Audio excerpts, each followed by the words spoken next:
ورحمة الله وبركاته. الحمد لله رب العالمين والصلاة والسلام على أشرف الأنبياء والمرسلين وعلى آله وأصحابه ومن تبعهم بإحسان إلى يوم الدين. അള്ളാഹുവിൻ്റെ ഫളിൽ കൊണ്ട്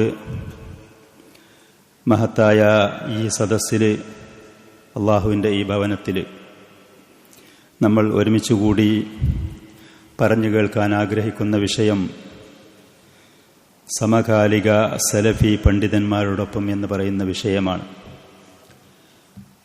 പരിമിതമായ ഈ സമയത്തിൽ സമകാലികരായ എല്ലാ പണ്ഡിതന്മാരെക്കുറിച്ചും സ്വാഭാവികമായിട്ട് പറച്ചില്ല. അവരുടെ പേര് മാത്രം പറഞ്ഞാൽ തന്നെ നമുക്കതിന് അവരെ മുഴുവനും പറഞ്ഞു തീർക്കാൻ കഴിയാത്ത അത്ര അള്ളാഹുവിൻ്റെ ഫളിൽ കൊണ്ട് അഹ്ലുസുന്നയുടെ പണ്ഡിതന്മാർ ഈ ലോകത്ത് ഉണ്ട്. അത് മഹത്തായ അവൻ്റെ നിഅമത്താണ്, അനുഗ്രഹമാണ്. അള്ളാഹു സുബ്ഹാനഹു വ തആല നമുക്ക് ഇന്ന് വാർത്താ മാധ്യമങ്ങളിൽ കൂടെ നൽകിയ ഈ സൗകര്യങ്ങൾ വെച്ച് കഴിഞ്ഞു പോയ കാലഘട്ടത്തിലുള്ള ആളുകളെ അപേക്ഷിച്ച് ഈ പറയുന്ന പണ്ഡിതന്മാരുമായി നമുക്ക് കയ്യെത്താവുന്ന ദൂരത്താണ് താൻ. ഭാഷയുടെ കാര്യത്തിൽ നമുക്ക് തടസ്സങ്ങളില്ല. അതേപോലെ തന്നെ മറ്റുള്ള ഭൗതികമായ സംവിധാനങ്ങൾ നമുക്ക് മുമ്പത്തെ കഴിഞ്ഞു പോയ കാലഘട്ടങ്ങളിലുള്ള ആളുകളെ അപേക്ഷിച്ച് കൊണ്ട് നോക്കുമ്പോൾ അത് വളരെ എളുപ്പമാണ്. അള്ളാഹുവിൻ്റെ അപാരമായ തൗഫീഖും അവൻ്റെ നിഅമത്തുമാണ്. നാം അത് ഉപയോഗപ്പെടുത്താൻ തയ്യാറാവണം എന്നുള്ളതാണ്. അതിന് അള്ളാഹുവിൻ്റെ പ്രത്യേകമായ മറ്റൊരു തൗഫീഖ് അതിന് ആവശ്യമാണ് താനും. നിങ്ങളുടെ മുന്നിൽ വെച്ച് ഞാൻ പറഞ്ഞ് പരിചയപ്പെടുത്താൻ ആഗ്രഹിക്കുന്നത് ഈ അടുത്ത കാലത്ത് ജീവിച്ച് മരണപ്പെട്ടു പോയ പടുമരങ്ങളായ 3 പണ്ഡിതന്മാരെക്കുറിച്ചാണ്. സമയത്തിൻ്റെ പരിമിതി തന്നെയാണ് ഏറ്റവും പ്രധാനപ്പെട്ടത്. മറ്റൊന്ന്, ഈ പറഞ്ഞ 2-3 ആളുകളെ പറഞ്ഞു കേൾക്കുമ്പോൾ തന്നെ മറ്റുള്ള ആളുകളെക്കുറിച്ചും അതിൽ നിന്ന് നമുക്ക് മനസ്സിലാക്കിയെടുക്കാനും കഴിയും. അതിൽപ്പെട്ട ഒരു പണ്ഡിതൻ യൂറോപ്പിൻ്റെ മധ്യത്തിൽ നിന്ന് വന്ന് മുസ്ലിം ലോകത്തിൻ്റെ മഹാ ഉന്നതമായ സ്ഥാനത്ത് എത്തിയ ഒരാളാണ്. രണ്ടാമത്തെ ഒരു പണ്ഡിതൻ, അദ്ദേഹം ആഫ്രിക്കയിൽ നിന്ന് വന്ന് മഹാസ്ഥാനത്തെത്തിയ ഒരു പണ്ഡിതനാണ്. ഇന്ന് ജീവിച്ചിരിക്കുന്ന ഈ അടുത്ത് മരണപ്പെട്ടു പോയ റബീഉ ഇബ്നു ഹാദി റഹിമഹുല്ല, അല്ലാമ സാലിഹുൽ ഫൗസാൻ ഹഫിളഹുല്ല പോലത്തവരുടെ ഉസ്താദായി ജീവിച്ച് മരണപ്പെട്ടു പോയ ഒരു പണ്ഡിതൻ. ആഫ്രിക്കയിൽ നിന്നാണ് അദ്ദേഹം വന്നത്. നടന്നുകൊണ്ടാണ് അദ്ദേഹം വന്നത് സൗദി അറേബ്യയിലേക്ക്. മൂന്നാമത്തെ മറ്റൊരു പണ്ഡിതൻ യമനിലുണ്ടായിരുന്ന റൈഹാനത്തുൽ യമൻ. പലപ്പോഴും നിങ്ങൾ കേട്ടിരിക്കും, ആളുകൾ അദ്ദേഹത്തെക്കുറിച്ച് വളരെയധികം കേട്ടിരിക്കും. ആ പറയുന്ന പണ്ഡിതനെക്കുറിച്ചുമാണ്. ചുരുങ്ങിയ നിലക്ക് അവരുടെ ജീവചരിത്രമാണ് ഞാൻ പറയാൻ ഉദ്ദേശിക്കുന്നത്. അവരെഴുതി വെച്ച ഗ്രന്ഥങ്ങളൊന്നും ഇതുപോലത്തെ ഒരു സദസ്സിൽ വെച്ച് പാരായണം ചെയ്ത് നമുക്ക് അതിൻ്റെ എവിടെയും എത്തുകയില്ല എന്നുള്ളത് എല്ലാവർക്കും അറിയുന്ന കാര്യങ്ങളാണ്. നാം ഈ പറയുന്ന ആളുകളെക്കുറിച്ച്, അവരുടെ ചരിത്രങ്ങൾ, അവരുടെ തർജ്ജമ, അവരുടെ ജീവചരിത്രം, അവരെക്കുറിച്ച് അറിയുന്നതിൽ എന്താണ് അതിൻ്റെ പ്രസക്തി? എന്താണതുകൊണ്ട് നമുക്ക് നേടാനുള്ളത്? അല്ലാഹു സുബ്ഹാനഹു വ തആല സൂറത്ത് ഹൂദിൽ ഒരുപാട് പ്രവാചകന്മാരെയും ദഅവത്തിന്റെ മേഖലയിൽ അവർ അനുഭവിച്ച യാതനകളും അവർക്ക് നേരിടേണ്ടി വരുന്ന ശത്രുക്കളും കുഫാറുകളുമായുള്ള ചരിത്രങ്ങൾ പറഞ്ഞ് ആ സൂറത്തിന്റെ ഏകദേശം അവസാനത്തിൽ അള്ളാഹു പറഞ്ഞു, വകുല്ലൻ നഖുസ്സു അലൈക മിൻ അംബാഇർ റുസുൽ മാ നുസബ്ബിതു ബിഹി ഫുആദക വജാഅക ഫീ ഹാദിഹിൽ ഹഖ്. പ്രവാചകരെ, ഇതുപോലെ പല പ്രവാചകന്മാരുടെ ചരിത്രങ്ങളും നമ്മൾ നിങ്ങൾക്ക് വിവരിച്ചു തരും. അവരുടെ ചരിത്രങ്ങൾ, ഏത് കാലഘട്ടത്തിൽ എങ്ങനെയൊക്കെ അവർ ജീവിച്ചു. അള്ളാഹുവിൻ്റെ ഈ ദീൻ ഉയർത്തിപ്പിടിച്ചുകൊണ്ട് സമൂഹങ്ങളുടെ മുന്നിൽ വന്നപ്പോൾ ആളുകൾ ചുവന്ന പരവതാനികൾ വിരിച്ചുകൊണ്ട്, അതുപോലെ തന്നെ പനനീറിന്റെ പൂക്കളും സുഗന്ധദ്രവ്യങ്ങളും സമ്മാനങ്ങളുമായി അവരെ നേരിട്ടോ?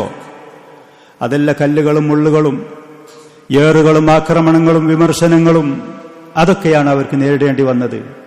അവർ എന്നിട്ട് ഈ ആദർശത്തിൽ നിന്ന് വ്യതിചലിച്ചോ?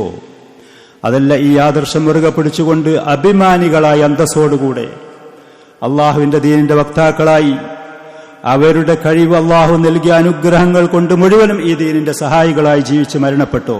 വകുല്ലൻ നഖുസ്സു അലൈക, മിൻ അംബാഇർ റുസുൽ. കഴിഞ്ഞുപോയ പ്രവാചകന്മാരുടെ ചരിത്രങ്ങൾ ഇതേപോലെ നമ്മൾ നിങ്ങൾക്ക് വിവരിച്ചു തരാം. പല നിലക്കുള്ള ചരിത്രങ്ങളും അള്ളാഹു നൽകിയിട്ടുണ്ട് പരിശുദ്ധ ഖുർആനിൽ. അതുകൊണ്ട് എന്താണ് നിങ്ങൾക്കുള്ള ഫലം? ലിനുസബ്ബിത ബിഹി ഫുആദക്, നിങ്ങളുടെ മനസ്സിന് സ്ഥിരത ലഭിക്കാൻ വേണ്ടി അവരുടെ ചരിത്രങ്ങൾ, അവരുടെ അനുഭവ യാഥാർത്ഥ്യങ്ങൾ, ഈ ലോകത്ത് വന്ന മുഅ്മിനീങ്ങളായ അള്ളാഹുവിന്റെ ഔലിയാക്കളായ ഈ പ്രവാചകന്മാർക്ക് നേരിടേണ്ടി വന്ന യാതനകൾ, അവരുടെ കൂടെ വളരെ കുറഞ്ഞ ആളുകൾ മാത്രമേ ഈ ദഅവത്ത് സ്വീകരിച്ചുകൊണ്ട് സഹായികളും അവരുടെ അനുയായികളുമായി ഉണ്ടായതുള്ളൂ. മറ്റുള്ള ഭൗതികമായ സ്വാധീനങ്ങൾ, അനുഗ്രഹങ്ങൾ, സ്ഥാനമാനങ്ങൾ, കഴിവുകൾ, പ്രാപ്തികൾ ലഭിച്ചവർ മുഴുവനും നല്ലൊരു ശതമാനം അവരുടെ ശത്രുപക്ഷത്തായിരുന്നു. പക്ഷേ അതൊന്നും അവരെ ഈ ആദർശത്തിൽ നിന്ന് വ്യതിചലിക്കാൻ, അവരെ ഈ ആദർശത്തിന് പിന്മാറാൻ അവരെ പ്രേരിപ്പിച്ചില്ല. അവർ ഈ ആദർശത്തിൽ അടിയുറച്ചു നിന്നു. വൽ ആഖിബത്തു ലിൽ മുത്തഖീൻ, അന്തിമ വിജയം ഈ പറയുന്ന പ്രവാചകന്മാർക്ക്, അള്ളാഹുവിന്റെ ദീനിന്റെ വക്താക്കൾക്ക് ഈ ലോകത്ത് വെച്ച് തന്നെ അള്ളാഹു നൽകുകയും ചെയ്യും. ഈ ലോകത്ത് വെച്ച് തന്നെ പരീക്ഷണങ്ങൾ ഉണ്ടാകും, യാതനകൾ ഉണ്ടാകും.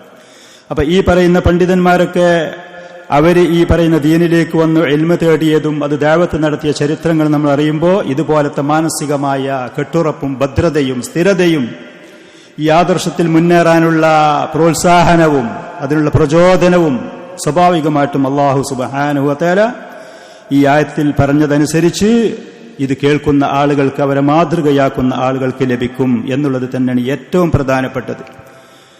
അവരുടെ ചരിത്രങ്ങളും അവരുടെ വാക്കുകളും അവരുടെ അധ്യാപനങ്ങളും ഒരാൾ പഠിക്കുമ്പോൾ ആ പണ്ഡിതന്മാരുടെ ആദാബുകൾ, മര്യാദകൾ, അവരുടെ നല്ല ജീവചരിത്രത്തിൽ നിന്ന് നമുക്ക് പാഠമാക്കാനുള്ള കാര്യങ്ങൾ അത് നമുക്ക് ലഭിക്കും. അതേപോലെ തന്നെ അവരുടെ സ്ഥാനമാനങ്ങൾ, ചില ആളുകൾ ഇന്ന് കക്ഷിത്വങ്ങളുടെ പേരിലും അവരുടെ താല്പര്യങ്ങളുടെ പേരിൽ അർഹതയില്ലാത്ത ആളുകളെ ആലിമൽ അല്ലാമകളാക്കി തീർക്കുകയും അർഹതയും യോഗ്യതയുമുള്ള ആളുകളെ തഴഞ്ഞുകൊണ്ട് സമൂഹത്തിന്റെ മുന്നിൽ മൂടിവെക്കുകയും ചെയ്യുന്നുണ്ട് പല വഞ്ചകന്മാരും. അപ്പോ ഈ പറയുന്ന പണ്ഡിതന്മാരുടെ ചരിത്രങ്ങളും അവരുടെ ജീവിത യാഥാർത്ഥ്യങ്ങളും അവർ ജീവിച്ച കാലഘട്ടങ്ങളും അവരെക്കുറിച്ച് പ്രശംസിച്ച പണ്ഡിതന്മാരുടെ പേരുകളും ഇതൊക്കെ കേൾക്കുമ്പോൾ നമ്മൾ ഇവരെ സ്വീകരിക്കേണ്ടവരാണോ? ഇവരുടെ സ്ഥാനം എവിടെയാണ്? ഇവരുടെ ആദരവുകൾ എന്താണ്? ഇത് കൃത്യമായ ആളുകൾക്ക് മനസ്സിലാകും. ഈ വഞ്ചകന്മാര് സമൂഹത്തിനെ വഞ്ചിച്ചുകൊണ്ട് അവരുടെ താല്പര്യങ്ങൾക്കനുസരിച്ച് വളച്ചു തിരിച്ചു കൊണ്ടുപോകുന്നതിൽ നിന്ന് ആളുകൾക്ക് കാര്യങ്ങൾ മനസ്സിലാകും. അതേപോലെ തന്നെ ഈ ദീനിന്റെ പണ്ഡിതന്മാർ എന്ന് പറയുന്നത് അവര് നമ്മളെ ജനിപ്പിച്ച മാതാക്കളും പിതാക്കളുമല്ലെങ്കിലും പല മാതാപിതാക്കളിലേറെ എത്രയോ ബഹുമാന ആദരവിന് അർഹരായിരിക്കും ഈ പണ്ഡിതന്മാർ. ഒരു മനുഷ്യൻ ഈ ലോകത്ത് വന്നു, അവനൽപ്പം ഭക്ഷണവും വസ്ത്രവും പാർപ്പിടവും അവനെ ജനിപ്പിച്ച മാതാപിതാക്കൾ ഒരു പക്ഷേ വന്നുകൊണ്ട് കൊടുത്തിട്ടുണ്ടാകും. മൃഗങ്ങൾ അവരുടെ കുഞ്ഞുങ്ങൾക്ക് ഇത് ചെയ്യുന്നുണ്ട്. നേരെ മറിച്ച് ഈ പറയുന്ന അഹ്ലുസുന്നത്തി വൽ ജമാഅത്തിന്റെ പണ്ഡിതന്മാർ അള്ളാഹുവിന്റെ ദീന് കൃത്യമായി അവർ യാതനകളും ത്യാഗങ്ങളും സഹിച്ച് പഠിച്ചു നേടി അത് നമുക്ക് പറഞ്ഞു തരുമ്പോൾ, പഠിപ്പിച്ചു തരുമ്പോൾ യഥാർത്ഥത്തിൽ നമ്മുടെ നാട്ടിലൊക്കെയുള്ള പല രക്ഷിതാക്കൾക്കും എന്താണ്, ഏതാണ്, എവിടെയാണ് ശരിയായ ദീൻ, ആദർശം എന്താണ് അറിയാത്ത എത്രയോ ആളുകളുണ്ട്. മക്കൾക്ക് ഭൗതികമായ വിഭവങ്ങൾ അവർ കല്ലും മുള്ളും തട്ടാതെ, പ്രയാസങ്ങൾ ഒന്നുമില്ലാതെ കുട്ടികൾക്ക് വേണ്ടി ഓടിക്കതക്കുന്ന രക്ഷിതാക്കളായിരിക്കും. പക്ഷെ ഈ മക്കൾ മരണത്തിന്റെ ശേഷം കാലാകാലം നരകത്തിലേക്ക് മുഖം കുത്തി വീഴുന്ന ഗതികേടിലാണ് ഈ ലോകത്ത് ജീവിക്കുന്നത്. അത് അങ്ങനെയല്ല കുഞ്ഞെ, ശരിയായ മാർഗം ഇതാണ് എന്ന് പറഞ്ഞു കൊടുക്കാൻ ഇവർക്ക് അറിയുകയില്ല. അങ്ങനത്തെ ലോകത്ത് സമൂഹത്തിൽ അഹ്ലുസുന്നത്തി വൽ ജമാഅത്തിന്റെ ഈ പണ്ഡിതന്മാർ സ്വന്തം മാതാപിതാക്കൾ ചെയ്യുന്നതിലേറെ വലിയ സേവനം ചെയ്തുകൊണ്ടാണ് ജീവിക്കുന്നത്. അതുകൊണ്ട് അവർക്കുള്ളത് പോലെ അതിലും മികച്ച ഒരു അദബുകൾ, ഒരു ഹക്കുകൾ, കടമകൾ യഥാർത്ഥത്തിൽ ഈ പറയുന്ന പണ്ഡിതന്മാരോട് നമുക്കുണ്ട് താനും. ഈ പറയുന്ന പണ്ഡിതന്മാരോട് നമുക്ക് ഉണ്ട് താനും. അങ്ങനെ ഒരുപാട് ഫായിദകൾ, ഫലങ്ങൾ ഉലമാക്കളെ കുറിച്ച് നമ്മൾ അറിയുമ്പോൾ, അവരെക്കുറിച്ച് നമ്മൾ കേൾക്കുമ്പോൾ നമുക്കതിൽ നേടിയെടുക്കാൻ കഴിയും. അവരുടെ സ്വഭാവങ്ങൾ, അവരുടെ ക്ഷമകൾ, സമൂഹത്തിന്റെ മുന്നിലേക്ക് അവർ ചെന്ന സമയത്ത് അവർക്കുണ്ടായിരുന്ന അനുഭവങ്ങൾ, ഇതിൽ നിന്ന് ഒരുപാട് പാഠങ്ങൾ നമുക്ക് തീർച്ചയായിട്ടും ലഭിക്കുന്നതാണ്. ഞാൻ പറഞ്ഞതുപോലെ യൂറോപ്പിൽ നിന്ന് വന്ന മഹാനായ ഒരു പണ്ഡിതൻ മുഹമ്മദ് നാസിറുദ്ദീൻ അൽബാനി റഹ്മത്തുള്ളാഹി അലൈഹി, അദ്ദേഹം യൂറോപ്പിലാണ് ജനിച്ചത്. അൽബേനിയ എന്ന് പറയുന്ന നാട്ടിൽ, അൽബേനിയ, ആ പറയുന്ന യൂറോപ്പിന്റെ ഉള്ളിൽ ജനിച്ച ആ പണ്ഡിതൻ, അദ്ദേഹത്തിന്റെ പിതാവും ആ കുടുംബവും അള്ളാഹുവിൻ്റെ ദീനനുസരിച്ച് പോകാൻ കഴിയാതെ അവിടെ നിന്ന് ഹിജറ പോവുകയാണ്. സിറിയയിലേക്കാണ് അവർ വന്നത്. സിറിയയിലേക്ക് അദ്ദേഹത്തിൻ്റെ ചരിത്രം ആ പറയുന്ന മഹാനായ പണ്ഡിതൻ, അദ്ദേഹം അൽബാനിയ എന്ന് പറയുന്ന ആ രാജ്യത്താണ് അദ്ദേഹം ജനിക്കുന്നത്. ഉലിദ ഷെയ്ഖു സനത 32 بعد الألف الهجرية ഹിജറ 1332 വർഷത്തിൽ അഷ്കോദറ എന്ന് പറയുന്ന അൽബാനിയയുടെ അന്നത്തെ തലസ്ഥാനമായിരുന്ന അഷ്കോദറ എന്ന് പറയുന്ന ആ പട്ടണത്തിലാണ് അദ്ദേഹം ജനിച്ചു വീഴുന്നത്. ലിഉസ്റത്തിൻ ഫഖീറ, ദരിദ്രമായ കുടുംബമായിരുന്നു, സമ്പന്നരില്ലായിരുന്നു. വകാന ബൈത്തുഹു ബൈത്തു ആലിമിൻ, അദ്ദേഹത്തിന്റെ പിതാവ് ഹനഫി മദ്ഹബിലുള്ള ഒരു പണ്ഡിതനായിരുന്നു. ആളുകൾക്ക് ദീനിന്റെ കാര്യങ്ങൾക്ക് നേതൃത്വം കൊടുത്തുകൊണ്ടും പള്ളിയിൽ ഇമാം നിന്നുകൊണ്ടൊക്കെയുള്ള ഒരു പണ്ഡിതനായിരുന്നു, ഹനഫി മദ്ഹബുകാരനായിരുന്നു. അതോടുകൂടെ ആ പണ്ഡിതൻ ഒരു കൈത്തൊഴിൽ എന്നുള്ള നിലക്ക് വാച്ച് നന്നാക്കുന്ന ഒരു ജോലിക്കാരനുമായിരുന്നു. അപ്പോൾ തന്നെ നമുക്കതിൽ നിന്ന് മനസ്സിലാകും അവരുടെ സാമ്പത്തികമായ നിലവാരം എന്തായിരുന്നു എന്നുള്ളത്. ആ പറയുന്ന പിതാവും കുടുംബവും അൽബേനിയയിൽ ജീവിച്ചിരിക്കുന്ന സമയത്ത് അന്ന് അവിടെ ഉണ്ടായിരുന്ന ധിക്കാരിയായ അള്ളാഹുവിന്റെ ദീനിന്റെ വിരുദ്ധനായി ജീവിക്കുന്ന അഹമ്മദ് സൂഖു എന്ന് പറയുന്ന ഭരണാധികാരി ആ നാട്ടിലുള്ള ഭരണവും അവിടുത്തുള്ള നിയമവ്യവസ്ഥയും ദീനുൽ ഇസ്ലാമിന് കടുക വിരുദ്ധമായി കൊണ്ട് നടപ്പാക്കാൻ ആരംഭിച്ചു. സ്ത്രീകളുടെ ഹിജാബിന് തടസ്സമാണ്, ദീനിന്റെ ചിഹ്നങ്ങൾക്ക് തടസ്സമാണ്, പുരുഷന്മാർ താടി വെക്കുന്നതിന് നീട്ടുന്നതിന് തടസ്സമാണ്. ഇങ്ങനത്തെ ദീനുൽ ഇസ്ലാമിന്റെ പരസ്യമായ വ്യക്തമായ ഷിആറുകൾക്ക്, ചിഹ്നങ്ങൾക്ക് തടസ്സമായിക്കൊണ്ട് മുസ്ലിമീങ്ങളെ ഉപദ്രവിക്കാൻ നാമധാരിയായ ഈ ദുഷ്ടനായ മനുഷ്യൻ തയ്യാറായപ്പോൾ അൽബാനി റഹ്മത്തുള്ളാഹി അലൈഹിയുടെ പിതാവ് അദ്ദേഹത്തിന്റെ കുട്ടികളെയും കുടുംബത്തിനെയും കൊണ്ട് ആ നാട്ടിൽ നിന്ന് ഹിജറ പോവുകയാണ്. അങ്ങനെ അവർ ദിമിഷ്കിൽ എത്തിപ്പെട്ടു. അൽബാനി റഹ്മത്തുള്ളാഹി അലൈഹി പറയാണ്, ദിമിഷ്കിൽ ഞാൻ വരുന്ന സമയത്ത് 9ാമത്തെ വയസ്സിലാണ്, ആ കുടുംബത്തിൽ 9ാമത്തെ വയസ്സുകാരനായിട്ടാണ് അവരെ കൂടെയുള്ളത്. വേറെയും സഹോദരന്മാര് മക്കള് ആ കുടുംബത്തിലുണ്ട് താൻ. സിറിയയിൽ വരുന്ന സമയത്ത് അറബിയുള്ള അലിഫ് ബ ത എന്ന് പറയുന്ന അക്ഷരങ്ങൾ ഒന്നും തന്നെ എനിക്കറിയുകയില്ല. 9 വയസ്സായി. ആ നാട്ടിൽ അൽബേനിയയിൽ അന്നുണ്ടായിരുന്ന നാമധാരിയായ ആ ഭരണാധികാരിയുടെ കീഴിലുള്ള മുസ്ലിമീങ്ങളുടെ അവസ്ഥ ഇതായിരുന്നു. അങ്ങനെ സിറിയയിൽ വന്നതിന്റെ ശേഷം പിതാവ് എന്നെ അവിടെയുള്ള ചെറിയ ഓത്തുപള്ളിയിൽ, അവിടെയുള്ള ചെറിയ മദ്രസയിൽ കൊണ്ടുപോയി ചേർത്തു. അറബി ഭാഷ ഞാൻ പഠിക്കാൻ തുടങ്ങി. അങ്ങനെ പഠിച്ചു വരുന്ന സമയത്ത് വളരെ താല്പര്യം അല്ലാഹു സുബ്ഹാനഹു വ തആല എന്റെ മനസ്സിൽ ആ ഭാഷയോട് ഇട്ടു തന്നു. അധ്യാപകൻ അതിന്റെ എന്നെ പ്രോത്സാഹിപ്പിക്കുകയും ചെയ്യുമായിരുന്നു. യഥാർത്ഥ അറബികളായ സിറിയക്കാരായ കുട്ടികളോട് എടുത്ത പാഠങ്ങളെക്കുറിച്ച് ചോദിക്കുന്ന സമയത്ത് അവർ മറുപടി പറയുകയില്ല, അവർക്കതറിയുകയില്ലായിരുന്നു. എന്നോട് ചോദിക്കുമ്പോൾ ഞാൻ ഒറ്റവാക്കിൽ അതിന് ഉത്തരം പറയുമ്പോൾ അധ്യാപകന് എന്നോട് എന്തെന്നില്ലാത്ത ആദരവും. ആ കുട്ടികളോട് അദ്ദേഹം പറയുമായിരുന്നു, ഈ പറയുന്ന അൽബേനിയക്കാനായ അനറബിയായ ഈ കുട്ടി കണ്ടോ, എത്ര ഭംഗിയായിട്ട് ഇത് പഠിക്കുന്നു, ഉത്തരം പറയുന്നു, നിങ്ങൾ എന്തുകൊണ്ടത് ശ്രദ്ധിക്കുന്നില്ല എന്ന് പറഞ്ഞ് അവരെ ആക്ഷേപിക്കലുണ്ടായിരുന്നു. അൽബാനി റഹ്മത്തുള്ളാഹി അലൈഹി പറഞ്ഞതാണ്. അങ്ങനെ അവിടെ വന്ന് അദ്ദേഹം അറബി പഠിക്കാൻ തുടങ്ങി. പരിശുദ്ധ ഖുർആന് അവിടെ വെച്ച് പഠിക്കാൻ തുടങ്ങി. പിതാവ് വീട്ടിൽ വെച്ചും ചില കാര്യങ്ങൾ അദ്ദേഹത്തിന് പഠിപ്പിച്ചു കൊടുക്കാൻ തുടങ്ങി. മറ്റുള്ള ചില പണ്ഡിതന്മാരുണ്ടായിരുന്നു. അതിൽ പ്രമുഖനായ ഒരു പണ്ഡിതന്റെ പേര് അദ്ദേഹം പറയുന്നു സഈദുൽ ബുർഹാനി, മുറാഖിൽ ഫല്ലാഹ്, ഷുദൂർ പോലത്തെ ചില പണ്ഡിതന്മാർ, മറ്റു ചില കിതാബുകൾ, ഇതൊക്കെ അവിടെ വെച്ച് അദ്ദേഹം പഠിച്ചു. അദ്ദേഹത്തിന്റെ പിതാവ് ഹനഫി മദ്ഹബുകാരനായതുകൊണ്ട് തന്നെ ഹദീസിനോട് വലിയ ശക്തമായ എതിർപ്പുള്ള ആളായിരുന്നു. ഹദീസ് പഠനത്തോടും അൽബാനി റഹ്മത്തുള്ളാഹി അലൈഹിയുടെ ഹദീസ് പഠനത്തോട് ശക്തമായ എതിർപ്പുണ്ടായിരുന്നു. പിതാവ് പറയുമായിരുന്നു, ഹദീസ് പഠനം എന്ന് പറയുന്നത് നയാ പൈസക്ക് ഗതിയില്ലാത്ത ആളുകളെടുക്കുന്നൊരു തൊഴിലാണ്. അത് പഠിക്കാൻ പോയാൽ സമൂഹത്തിൽ പുരോഗമിക്കാനോ സാമ്പത്തികമായി അഭിവൃദ്ധിപ്പെടുത്താനോ ഒരിക്കലും കഴിയുകയില്ല. അതുകൊണ്ട് ആ പഠനത്തിലേക്ക് നീ പോകുന്നത് എനിക്ക് താല്പര്യമില്ല എന്ന് അൽബാനി റഹ്മത്തുള്ളാഹി അലൈഹിയോട് പലപ്പോഴും അദ്ദേഹത്തിന്റെ പിതാവ് പറയലുണ്ടായിരുന്നു. അങ്ങനെ അദ്ദേഹത്തിന്റെ മനസ്സിൽ അറബി ഭാഷയോട് ഇഷ്ടമുള്ളതുപോലെ തന്നെ അപ്രതീക്ഷിതമായി അല്ലാഹു സുബ്ഹാനഹു വ തആല അദ്ദേഹത്തിന്റെ മനസ്സിൽ ഹദീസിനോടുള്ള സ്നേഹം ഇട്ടുകൊടുക്കുകയാണ്. അതിന് അദ്ദേഹം കാരണം പറയുന്നത്,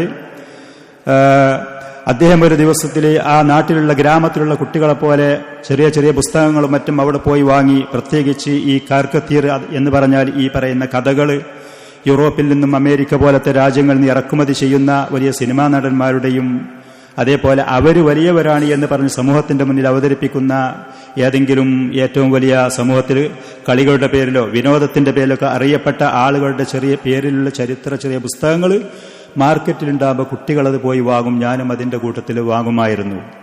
അങ്ങനെ ഒരു ദിവസം ഞാൻ ആ പുസ്തകങ്ങൾ വാങ്ങാൻ വേണ്ടി പോകുന്ന സമയത്ത്, അറബി ഭാഷ പഠിക്കാൻ വേണ്ടിയിട്ട് ആ പുസ്തകങ്ങൾ വാങ്ങാൻ വേണ്ടി പോകുന്ന സമയത്ത് സയ്യിദ് റഷീദ് റിള അദ്ദേഹത്തിന്റെ തഫ്സീറുൽ മനാറിന്റെ ഒരു കോപ്പി ഞാൻ ആ കടയിൽ കണ്ടു. അതും അതല്ലാത്ത മറ്റുള്ള പുസ്തകങ്ങൾ ചിലത് അതിൽ കണ്ടപ്പോൾ ആ പുസ്തകങ്ങൾ പരിശോധിക്കുകയും നേരിട്ട് വാങ്ങി കാശ് കൊടുത്ത് വാങ്ങാൻ കഴിയാതെ അതിന്റെ കോപ്പികൾ വായ്പയായി കടയിൽ നിന്ന് വാങ്ങിക്കൊണ്ടുവന്ന് വായിച്ചു നോക്കി. അങ്ങനെയൊക്കെയാണ് എനിക്ക് ഈ സയ്യിദ് റഷീദുള്ള ആ മനുഷ്യൻ, അദ്ദേഹത്തിൽ ഒരുപാട് വീഴ്ചകളുണ്ടെങ്കിലും മുസ്ലിമീങ്ങളായ ആളുകൾക്ക് ഇസ്ലാമിനെ കുറിച്ചുള്ള ചില സ്പിരിറ്റ് കാര്യങ്ങൾ, അതിനോടുള്ള താല്പര്യങ്ങൾ ഉണ്ടാക്കുന്ന ചില വരികൾ അദ്ദേഹത്തിന്റെ ഗ്രന്ഥങ്ങളിൽ ഉണ്ടായിരുന്നു. അതിന്റെ അടിസ്ഥാനത്തിൽ അത് എന്നെ പ്രചോദനം കൊള്ളിച്ചു. അങ്ങനെ ഹദീസ് പഠനത്തിലേക്ക് ഞാൻ തിരിഞ്ഞു എന്നാണ് അൽബാനി റഹ്മത്തുള്ളാഹി അലൈഹി പറയുന്നത്. ആ ഒരു കാര്യത്തിന്റെ പേരിൽ സയ്യിദ് റഷീദുള്ള അദ്ദേഹത്തിനെ കുറിച്ച് അൽബാനി ആ ഒരു നന്മ പറയുകയും ചെയ്തിട്ടുണ്ട്. അങ്ങനെ ഏതാണെങ്കിലും അൽബാനി റഹ്മത്തുള്ളാഹി അലൈഹി ഹദീസ് പഠനത്തിലേക്ക് വരുന്ന സമയത്ത് പിതാവ് അദ്ദേഹത്തിന് സ്വയം തൊഴിൽ എന്നുള്ള നിലക്ക് വാച്ച് നന്നാക്കുന്ന തൊഴിലും പഠിപ്പിച്ചു കൊടുത്തു മകന്. അൽബാനി അതിന്റെ മുമ്പ് ആശാരിപ്പണി, അദ്ദേഹത്തിന്റെ അമ്മാവൻ മുഖേന ആശാരിപ്പണി പഠിച്ചു, ചെറിയൊരു തൊഴിൽ എന്നുള്ള നിലക്ക്. പഠനത്തിനോട് അദ്ദേഹത്തിന് താല്പര്യമുണ്ട്. ഉള്ള സൗകര്യമനുസരിച്ച് പഠനം തുടരാനും അദ്ദേഹം തീരുമാനിച്ചു. ആശാരിപ്പണി കുറച്ച് പ്രയാസമുള്ളതാണ്.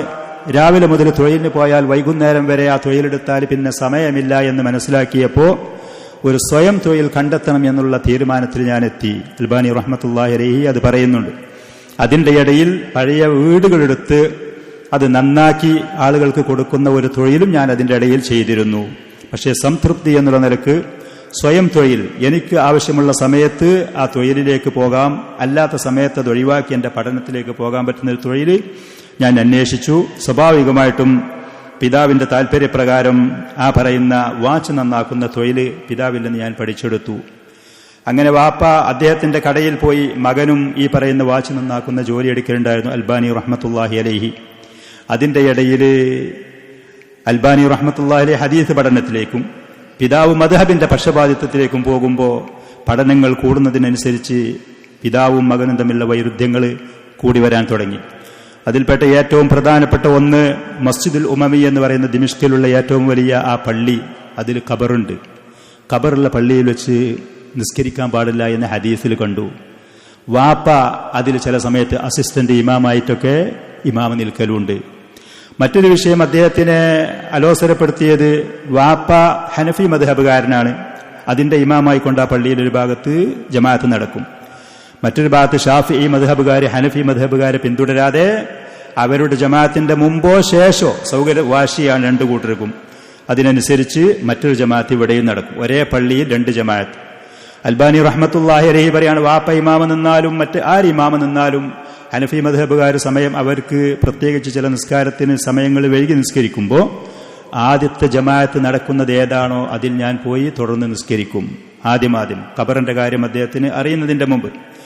പിന്നീട് പള്ളിയിൽ ഖബറുണ്ട്, അപ്പോൾ ഒരിക്കലും ആ പള്ളിയിൽ പോയി നിസ്കരിക്കാനേ പാടില്ല.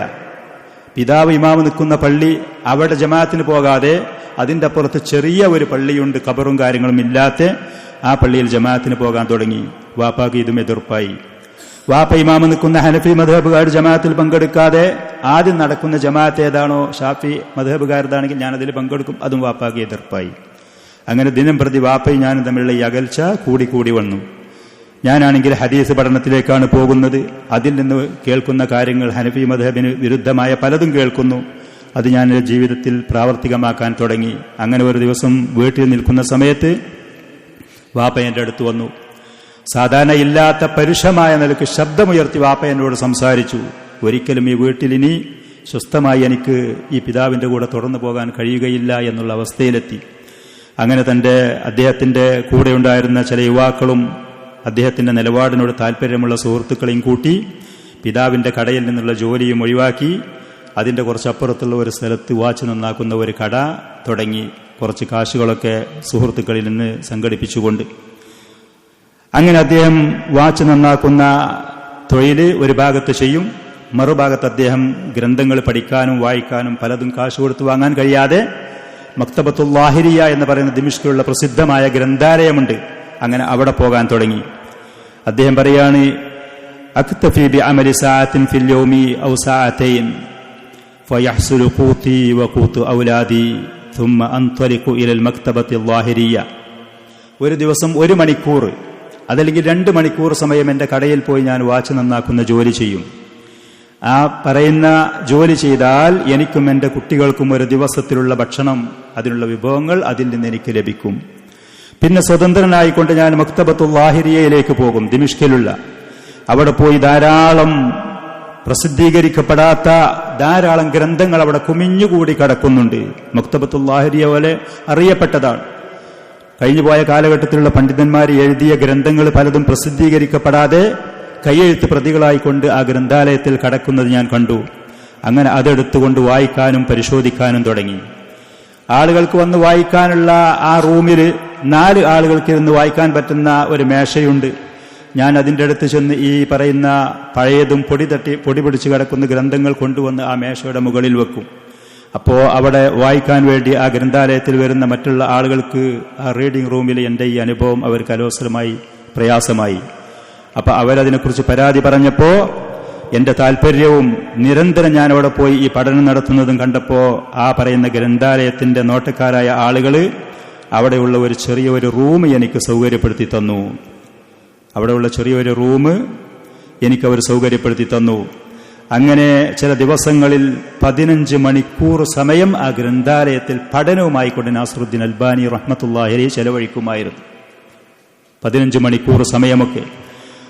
വറുബ്ബമാ ബഖിയ ബഅദ ഇന്തിഹാഇ ദവാം, ചില ദിവസം ആ പറയുന്ന ഗ്രന്ഥാലയം അടച്ചുപൂട്ടേണ്ടുന്ന അതിന്റെ ജോലി സമയം അവസാനിക്കുന്നതിന് ശേഷവും അൽബാനിക്ക് അവിടെ കഴിച്ചു കൂട്ടേണ്ടി വരും. അപ്പോ ഫയത്ലുബു മിൻഹുൽ മുവല്ലഫൂൻ അൻ യുഗ്ലിഖൽ അബ്വാബ ഖൽഫഹു, നിങ്ങൾ പോകുമ്പോൾ വാതിൽ പൂട്ടി പോകണമെന്ന് പറഞ്ഞ് അതിന്റെ താക്കോലും അതിന്റെ കീയും എന്നെ ഏൽപ്പിച്ച് ജോലിക്കാരവിടെ നിന്ന് പോകും. വമിൻ ജമീലി മാ യുദ്കറു അന്നഹു കാന അഹ്യാനൻ യസ്അദു അല സുല്ലം. അൽബാനി റഹ്മത്തുള്ളാഹി അലൈഹിയുടെ പഠനത്തിനെ കുറിച്ച് പറയപ്പെടാവുന്ന ഏറ്റവും സുന്ദരമായ ഒരു വാക്ക്, അദ്ദേഹം ചില ദിവസങ്ങൾ യസ്അദു അല സുല്ലം, കോണിയുടെ മുകളിൽ കയറും. ഗ്രന്ഥത്തിന്റെ തട്ടുകളിൽ റഫുകളിൽ അടുക്കി വെച്ച പുസ്തകങ്ങൾ എടുക്കാൻ വേണ്ടി അവിടെയുള്ള കോണിയുടെ മുകളിൽ കയറും. ലിയൽതഖിത കിതാബൻ മിൻ അല റഫ്, ആ പറയുന്ന റഫുകൾ എന്താണതിന് മലയാളത്തിൽ പറയാ, അതിന്റെ റുഫൂഫുകളിൽ അതിന്റെ സ്റ്റെപ്പുകളിൽ വെച്ച ഗ്രന്ഥങ്ങൾ എടുക്കാൻ വേണ്ടിയിട്ട്. ഫയബ്ഖ അല സുല്ലമി സാഅതൻ യഖറ വഖദ് നസിയ നഫ്സഹു മിൻ ശഗഫിഹി ബിൽ ഖിറാ. 1 മണിക്കൂർ സമയമൊക്കെ ആ കോണിയിൽ നിന്നുകൊണ്ടും ഇരുന്നുകൊണ്ടും അദ്ദേഹം പുസ്തകങ്ങൾ വായിക്കും. അതിന് മാത്രം അദ്ദേഹത്തിന് പുസ്തകങ്ങളോടുള്ള താല്പര്യങ്ങളുണ്ടായിരുന്നു. അങ്ങനെ നാസറുദ്ദീൻ അൽബാനി പഠനങ്ങൾ തുടർന്നപ്പോൾ ഇസ്തതാഅ അശ്ശൈഖ് ബിതൗഫീഖില്ലാഹി ലഹു അൻ യുഅസ്സിസ മദ്റസതൻ ജദീദതൻ ഫീ ഇൽമിൽ ഹദീസ്. ഹദീസിനെ കുറിച്ചുള്ള പുതിയ ഒരു പഠന രീതി അദ്ദേഹം ആരംഭിക്കാൻ കഴിഞ്ഞു എന്നുള്ളതാണ്.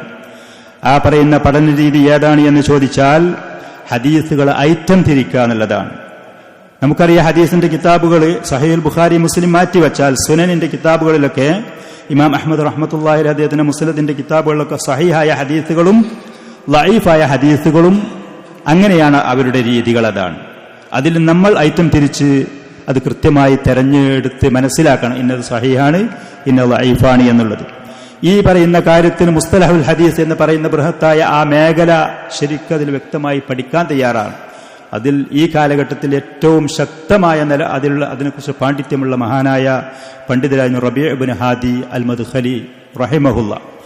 അൽബാനി റഹ്മത്തുള്ളാഹി അലൈഹി അപ്പോൾ നമ്മളെപ്പോലത്തെ സാധാരണക്കാരായ ആളുകൾക്ക് എളുപ്പമാകാൻ വേണ്ടി ഈ പറയുന്ന ഹദീസിന്റെ കിതാബുകൾ പരിശോധിക്കാനും അതിൽ നിന്ന് ഇന്ന ഭാഗത്തുള്ള ഇന്നതുമായ ഹദീസുകൾ സഹീഹാണ്, ഇന്നത് ലഈഫാണ്, അസ്സിൽസിലത്തു സഹീഹ അസ്സിൽസിലത്തു ലഈഫ നിങ്ങൾ കേട്ടിട്ടുണ്ടാകും നാസറുദ്ദീൻ അൽബാനിയുടെ സഹീഹായ ഹദീസുകൾ, അതിന്റെ സമാഹാരങ്ങൾ അത് പൂർണ്ണമായിട്ടും മാറ്റിവെച്ച് അദ്ദേഹം ഈ പറയുന്ന ഹദീസുകൾ സഹീഹാണ് എന്ന് പറയണമെന്നുണ്ടെങ്കിൽ ആ ഹദീസുകൾ റിപ്പോർട്ട് ചെയ്ത അതിന്റെ സനദിലുള്ള വഴിയിലുള്ള ഓരോ വ്യക്തികളെ കുറിച്ചും കൃത്യമായി വ്യക്തമായി പഠനം നടത്തണം. അങ്ങനെ നടത്താതെ ഒരാൾക്ക് സഹീഹ് എന്ന് പറയാൻ കഴിയൂല. അൽബാനി റഹ്മഹുല്ല ഓരോ റാവികളെ കുറിച്ചും റിപ്പോർട്ടർമാരെ കുറിച്ചും കൃത്യമായി പഠനം നടത്തിയിട്ട് അവർ വന്ന ആ വഴിയിൽ പരമ്പരയിലുള്ളത് സഹീഹാണ് എന്ന് പറഞ്ഞ് എഴുതി വെച്ചു. വളരെ ചുരുക്കം ഹദീസുകൾ അൽബാനി റഹ്മത്തുള്ളാഹി അലൈഹി ഇങ്ങനെ ചെയ്തതിൽ തിരുത്തേണ്ടതും പിന്നീട് അദ്ദേഹത്തിന് തിരുത്തി പറയേണ്ടതും വന്നിട്ടുള്ളൂ. ആ നിലക്കുള്ള ശക്തമായ വളരെ പ്രയാസകരമായ ആ കാര്യം അദ്ദേഹം ചെയ്തു എന്നുള്ളതാണ്. ഇന്നതൊക്കെ മൗദൂആയ ഹദീസ്, കള്ള ഹദീസുകളാണ്. ഇന്നത് ബലഹീനമായ പരമ്പരയിൽ കൂടെ, മാർഗത്തിൽ കൂടെ, സനദിൽ കൂടെ വന്നതാണ്. അങ്ങനെ സഹീഹായ ഹദീസുകൾക്ക് അദ്ദേഹം കിതാബുകൾ, ലഈഫായ ബലഹീനമായ ഹദീസുകൾക്ക് വേറെ കിതാബുകൾ, സഹീഹ് വേറെ ലഈഫ് വേറെ. കുത്തുബുസുന്നയിൽ മുഴുവനും കൂടി സഹീഹും ലഈഫും അങ്ങനെയാണ് ഒരുമിച്ച് കൂട്ടിയാണ് അതിന്റെ പണ്ഡിതന്മാർ അത് എഴുതി രേഖപ്പെടുത്തിയിരിക്കുന്നത്. അത് അദ്ദേഹം ഐറ്റം തിരിച്ച് അങ്ങനത്തെ ഒരു പ്രത്യേകമായ ഒരു രീതി ഹദീസ് പഠനത്തിന്. നാസറുദ്ദീൻ അൽബാനി റഹ്മത്തുള്ളാഹി അലൈഹി ഈ പറയുന്ന പണി ചെയ്ത് ഹദീസുകളെ കുറിച്ച് പറയുന്ന സമയത്ത് അതിന്റെ സനദോടുകൂടെ പറയൽ വന്നതിന്റെ ശേഷമാണ് ആ കാര്യം മുസ്ലിം ലോകത്തിന് ഒരു ഉണർവും ഒരു ഉന്മേഷവും വന്നത് എന്നുള്ളത്. അതുകൊണ്ട് തന്നെ മഹാനായ ആ പണ്ഡിതൻ ജീവിച്ചു മരിക്കുന്നതിന്റെ മുമ്പ് ലോകത്തിന്റെ ഏത് മുക്കിലും മൂലയിലും ഒരാളൊരു ഹദീസ് പറയുകയാണെങ്കിൽ സഹഹുൽ അൽബാനി വഅഫഹുൽ അൽബാനി എന്ന് പറയാതെ ആ ഹദീസിനെ കുറിച്ച് പറഞ്ഞ് പൂർണ്ണമായി ആ വ്യക്തിക്ക് അതിൽ നിന്ന് പോകാൻ കഴിയാത്ത ഒരവസ്ഥ.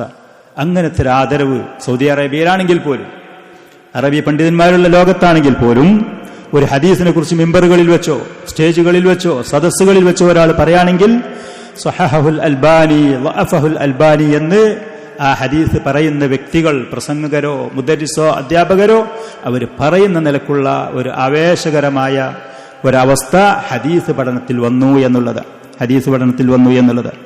മഹാനായ ആ പണ്ഡിതന് അതിന്റെ പേരിൽ അങ്ങനെ ആ പറയുന്ന നാട്ടിൽ, പ്രത്യേകിച്ച് സൂരിയ എന്ന് പറയുന്ന പ്രദേശത്തും ഇതുപോലെ സൂഫികളും ഖുറാഫാത്തിന്റെയും ആളുകൾ ധാരാളമുള്ള രാജ്യമാണ്.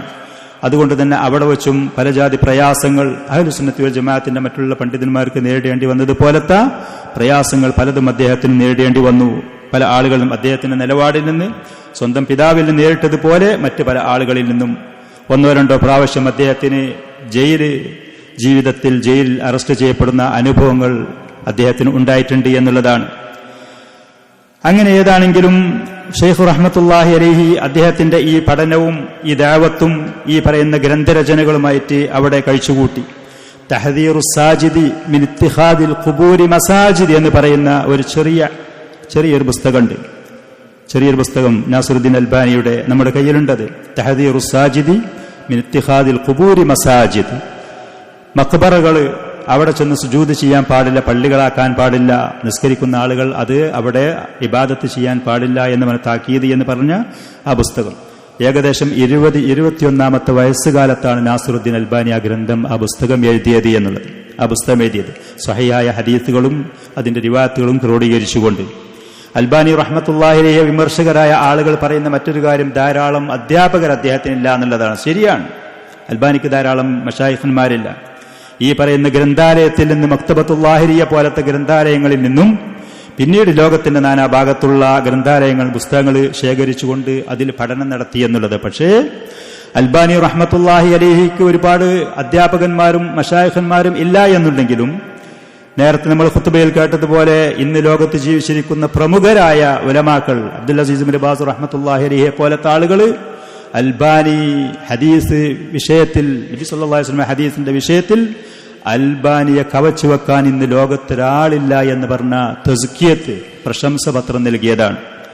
അബ്ദുൽ അസീസ് ഇബ്നു ബാസ് റഹ്മത്തുള്ളാഹി അലൈഹി പറഞ്ഞു, ഈ പറയുന്ന ആകാശത്തിന്റെ കുബ്ബയുടെ താഴെ, ഭൂമിയുടെ മുകളിൽ അള്ളാഹുവിന്റെ റസൂലിന്റെ ഹദീസിന്റെ മുജദ്ദിദാണ് നാസറുദ്ദീൻ അൽബാനി, അതിന്റെ പരിഷ്കർത്താവാണ്.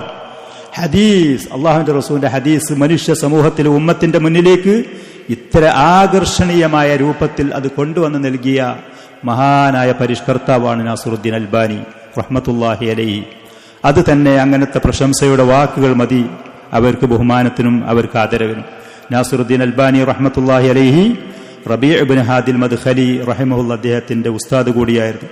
മദീന യൂണിവേഴ്സിറ്റിയിൽ 2-1.5 കൊല്ലം അദ്ദേഹം വന്ന് അധ്യാപന ജോലി ചെയ്തിട്ടുണ്ട് ഹദീസ് വിഭാഗത്തിൽ. അൽബാനി റഹ്മത്തുള്ളാഹി അലൈഹി ഇബ്നു ബാസിനോട് ഒരിക്കൽ ചോദിച്ചു, മദീന പള്ളിയിൽ അൽബാനിയുടെ സദസ്സിൽ ധാരാളം ആളുകളെ ഞങ്ങൾ കാണുന്നു, നിങ്ങളുടെ സദസ്സിൽ ഉള്ളതിലേറെ യാ ഷൈഖ്, ഇബ്നു ബാസിനോട് ചോദിച്ചു. അദ്ദേഹം അതിന് പുഞ്ചിരിച്ചുകൊണ്ട് കൊടുത്ത മറുപടി ദാലിക ഫളലുല്ലാഹി യുതീഹി മൻ യശാ, ദാലിക ഫളലുല്ലാഹി യുതീഹി മൻ യശാ, അള്ളാഹുവിന്റെ ഔദാര്യമാണ്, അതവൻ ഉദ്ദേശിക്കുന്നവർക്ക് നൽകുന്നതാണ്. അള്ളാഹു സുബ്ഹാനഹു വ തആല ഒരു കാര്യം ചെയ്യണമെന്ന് തീരുമാനിച്ചാൽ ലഗാലിബ ലി അംരിഹി, അള്ളാഹുവിനെ പരാജയപ്പെടുത്താൻ ഒരു ശക്തിക്കും സാധ്യമല്ല.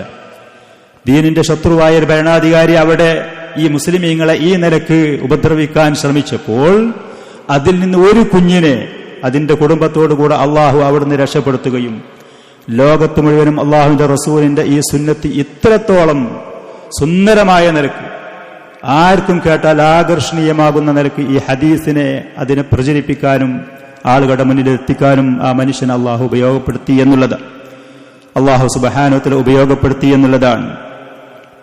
ഹദീസിന്റെ വിഷയത്തിൽ അൽബാനിയെ കവച്ചുവെക്കാൻ മറ്റൊരാൾ ഈ കാലഘട്ടത്തിലില്ല എന്ന് പറയുന്നത് അദ്ദേഹത്തിന്റെ ശത്രുപക്ഷത്തുള്ള ആളുകൾ പോലും അത് സമ്മതിച്ച കാര്യങ്ങളാണ്. എണ്ണപ്പെട്ട ഒറ്റപ്പെട്ട ചില ആളുകൾ ഏതെങ്കിലും നിലക്ക് മഹാനായ പണ്ഡിതനെ വിമർശിക്കുന്നുണ്ട് എങ്കിൽ പോലും അദ്ദേഹത്തിന് ധാരാളം കിതാബുകൾ, ഇർവാഉൽ ഖലീൽ ഫീ തഖ്രീജ് അഹാദീസ് മനാറുസ് സബീൽ, വളരെ ബൃഹത്തായ ഗ്രന്ഥങ്ങൾ, സിൽസിലത്തുൽ അഹാദീസ് സഹീഹ, സിൽസിലത്തുൽ അഹാദീസുൽ ദഈഫ, തൽഖീസ് അഹ്കാമിൽ ജനായിസ്, ഒരു മയ്യത്ത് പരിപാലനവുമായി ബന്ധപ്പെട്ട കാര്യങ്ങൾ കൃത്യമായി തുടക്കം മുതൽ ഒരാൾ മരിക്കാൻ കിടക്കുന്നതിന്റെ മുമ്പ് പോലും അതിന്റെ ആളുകളും കുടുംബങ്ങളും അവനോട് ചെയ്യേണ്ടുന്ന ഹക്കുകളടക്കമുള്ള കാര്യങ്ങൾ പൂർണ്ണമായി പറയുന്ന സിഫത്തു സ്വലാത്തുൻ നബി മിൻ അവ്വലി മുഅല്ലഫ്, അദ്ദേഹത്തിന്റെ ഏറ്റവും ആദ്യ കാലഘട്ടങ്ങളിൽ രചിച്ച ഗ്രന്ഥങ്ങളുടെ കൂട്ടത്തിൽ നബി സല്ലല്ലാഹു അലൈഹി വസല്ലമയുടെ നിസ്കാരത്തിന്റെ രൂപം, അതിന്റെ ആരംഭം മുതൽ അവസാനം വരെ പ്രവാചകന്റെ നിസ്കാരത്തിന്റെ രൂപം എങ്ങനെയാണ്, നബി സല്ലല്ലാഹു അലൈഹി വസല്ലമയുടെ ഹജ്ജിന്റെ രൂപം, അതേപോലെ തന്നെ ഇബ്നു അബി ആസിം റഹ്മത്തുള്ളാഹിയുടെ ളിലാലുൽ ജന്ന എന്ന് പറയുന്ന ഇങ്ങനെ ധാരാളം, മിഷ്കാത്തുൽ മസാബിഹ് എന്ന് പറയുന്ന ഹദീസ് ഗ്രന്ഥത്തിനെ കുറിച്ചുള്ള ഇങ്ങനത്തെ ധാരാളം ഗ്രന്ഥങ്ങൾ അദ്ദേഹത്തിൻ്റെതായിട്ട് ഇന്ന് ലോകത്ത് മുസ്ലിമീങ്ങളായ ആളുകളുടെ ഗ്രന്ഥാലയങ്ങളിലും ലോകത്തുള്ള മുസ്ലിമീങ്ങളുടെ പുസ്തകങ്ങളുടെ കിതാബുകളുടെ ഗ്രന്ഥങ്ങളുടെ കടകളിലും സ്ഥാപനങ്ങളിലും പരന്ന് പന്തലിച്ചുകൊണ്ട് കിടക്കുന്നു എന്നുള്ളത്. നാസിറുദ്ദീൻ അൽബാനി ജാമിഅത്തുൽ ഇസ്ലാമിൽ അദ്ദേഹം 3 വർഷക്കാലം എന്നാണ് പറയുന്നത്, 1383 വർഷം മുതലേറ്റ് വബിതർശീഹി മിന ഷെയ്ഖ് മുഹമ്മദ് ബിൻ ഇബ്രാഹിം മുഫ്തിൽ മംലക്ക, അബ്ദുൽ അസീസ് ബിൻ ബാസ് റഹ്മത്തുള്ളാഹിയുടെ മുന്നിൽ സൗദി അറേബ്യയുടെ മുഫ്തിയായിരുന്ന മുഹമ്മദ് ബിൻ ഇബ്രാഹിം ആലു ഷെയ്ഖ് റഹിമഹുല്ല, അദ്ദേഹത്തിന്റെ ഉപദേശ നിർദ്ദേശ പ്രകാരമാണ് നാസിറുദ്ദീൻ അൽബാനി മദീനയിലേക്ക് ജാമിഅത്തുൽ ഇസ്ലാമിലേക്ക് അധ്യാപകനായി വന്നത് എന്നുള്ളത്. അങ്ങനെ പിന്നെ അദ്ദേഹം 2-3 വർഷം കാലത്തിന് ശേഷം സിറിയയിലേക്ക് തന്നെ മടങ്ങിപ്പോയി. സിറിയയിൽ മടങ്ങിപ്പോയ സമയത്തും അവിടെ അദ്ദേഹത്തിന് സ്വസ്ഥമായ ജീവിതം അവിടുന്ന് ലഭിക്കാതെ ജോർദാനിലുള്ള രാജാവ് അദ്ദേഹത്തിനോട് ആ നാട്ടിലേക്ക് ചെല്ലാനുള്ള സമ്മതം ചോദിച്ച് ആ രാജാവിന്റെ അനുവാദ സമ്മതപ്രകാരം അദ്ദേഹം ഉർദുനിലേക്ക്, ജോർദാനിലേക്ക് മടങ്ങിപ്പോയി. ഇതിന്റെ ഇടയിലൊക്കെ സംഭവബഹുലമായ പലജാതി പരീക്ഷണങ്ങളും പ്രയാസങ്ങളും ദുരിതങ്ങളും ആ പണ്ഡിതൻ നേരിടേണ്ടി വന്നു എന്നുള്ളത്. 1419 വർഷത്തിൽ മലിക് ഫൈസൽ റഹിമഹുല്ല അദ്ദേഹത്തിന്റെ പേരിലുള്ള സമ്മാനം സൗദിയിലുള്ള ഗവൺമെന്റ് മഹാനായ പണ്ഡിതന് കൊടുത്തു. അദ്ദേഹം മുസ്ലിം ഉമ്മത്തിന് ചെയ്ത ഈ ഹദീസിന്റെ വിഭാഗത്തിലുള്ള ഈ സേവനത്തിന്റെ പേരിൽ, അദ്ദേഹത്തിന്റെ സേവനത്തിന്റെ പേരിൽ ഞാൻ പറഞ്ഞതുപോലെ ഇബ്നു ബാസ് റഹ്മത്തുള്ളാഹി അലൈഹി അദ്ദേഹത്തിനെ കുറിച്ച് പറഞ്ഞു, ലാ നഅലമു അഹദൻ അഅലമ ബിൽ ഹദീസ് മിൻഹു, അദ്ദേഹത്തിനെ കുറിച്ച് ഹദീസിന്റെ കാര്യത്തിൽ അൽബാനിയിലേറെ ഈ കാലഘട്ടത്തിൽ അറിവുള്ള മറ്റൊരാളെ നമുക്കറിയുകയില്ല. ഇബ്നു ബാസ് റഹ്മത്തുള്ളാഹി അലൈഹി അങ്ങനെയാണ് പറഞ്ഞത് അദ്ദേഹത്തിനെ കുറിച്ച്. മറ്റൊരു സ്ഥലത്ത് അദ്ദേഹം പറഞ്ഞു, മാ തഹ്ത അദീമിസ് സമാഇ ആലിമുൻ ബിൽ ഹദീസ് ഫിൽ അസ്റിൽ ഹദീസ് ഫീമാന, നമ്മൾ അറിവനുസരിച്ച് നാസിറുദ്ദീൻ അൽബാനിയിലേറെ ഹദീസിന്റെ വിഷയത്തിൽ അദ്ദേഹത്തിനെ കുറിച്ച് ഏറെ പണ്ഡിത്യമുള്ള മറ്റൊരാളെ നമുക്ക് അറിയുകയില്ല എന്നത്. അങ്ങനെ ഏതാണെങ്കിലും അൽബാനി റഹ്മത്തുള്ളാഹി അലൈഹി അദ്ദേഹം ഹിജ്റ 1420 22 ദിവസം 6 മാസത്തിൽ ഒമാൻ എന്ന് പറയുന്ന ജോർദാനിന്റെ തലസ്ഥാനത്തിലുള്ള ഒരു ആശുപത്രിയിൽ വെച്ചിട്ടാണ് അദ്ദേഹം മരണപ്പെട്ടു എന്നുള്ളതാണ്. ആ പറയുന്ന രോഗത്തിൽ കിടക്കുന്ന സമയത്ത് അദ്ദേഹത്തിന്റെ കയ്യാലെ ആളുകൾ പലരും ഇസ്ലാമിലേക്ക് വന്നു എന്ന് അദ്ദേഹത്തിന്റെ കൂടെ ഉണ്ടായിരുന്ന ശിഷ്യന്മാരും മറ്റുള്ള ആളുകളും പറയുന്ന റിപ്പോർട്ടുകൾ നമുക്ക് കാണാൻ കഴിയും. അൽബാനി റഹ്മത്തുള്ളാഹി അലൈഹി അദ്ദേഹത്തിന്റെ ചില പ്രസിദ്ധമായ വാക്കുകൾ, അതിൽപ്പെട്ട ഒന്ന് അത്വരീഖു ഇലല്ലാഹി ത്വവീൽ, അള്ളാഹുവിലേക്കുള്ള വഴി വളരെ നീളമുള്ളതാണ്. വലൈസൽ മുഹിമ്മു അൻ തസില ഇലാ നിഹായത്തി, ആ വഴിയുടെ അങ്ങേ തലക്ക് എത്തുക എന്നുള്ളതല്ല അത്യാവശ്യം. ഇബ്രാഹിം നബി അള്ളാഹുവിന്റെ ഖലീലായതുപോലെ, മുഹമ്മദ് നബി സല്ലല്ലാഹു അലൈഹി വസല്ലം അള്ളാഹുവിന്റെ ഖലീലായതുപോലെ, മൂസാ നബി അള്ളാഹുവിന്റെ കലീം, അള്ളാഹുവിന്റെ സംസാരം ഈ ഭൂമിയിൽ വെച്ച് നേരിട്ട് കേട്ടതുപോലെ അങ്ങോട്ട് എത്തുക എന്നുള്ളതൊന്നും ഒരു പക്ഷേ നമുക്ക് താങ്ങാൻ കഴിയുകയില്ല. പക്ഷേ അൽ മുഹിം, അത്യാവശ്യം, അൻ തമൂത വ അൻത അലൈഹി, ആ വഴിയിലായിട്ട് മരിക്കാൻ കഴിഞ്ഞാൽ മതി എന്നുള്ളത്. നമുക്ക് ആ മാർഗത്തിലായി മരിക്കാൻ കഴിഞ്ഞാൽ മതി. അവരെ പോലെ അങ്ങേ തലക്കൊക്കെ എത്താൻ ഒരു പക്ഷേ നമുക്ക് കഴിഞ്ഞുകൊള്ളണമെന്നില്ല. മറ്റൊരു സമയത്ത് അദ്ദേഹം ഒരിക്കൽ പറഞ്ഞു, ഇൻഖതഅ അർജാഉ ഇല്ലാ മിൻക യാ അല്ലാഹ്,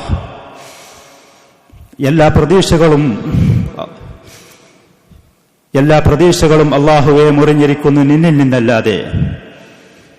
വഖാബത്തിൽ ആമാലു ഇല്ലാ ഫീക്, എല്ലാ ആഗ്രഹങ്ങളും നിന്നിൽ മാത്രമേ ഉള്ളൂ, മറ്റൊരാളിലുമില്ല. വൻസദ്ദത്തി തുറുഖ് ഇല്ലാ ഇലൈക്,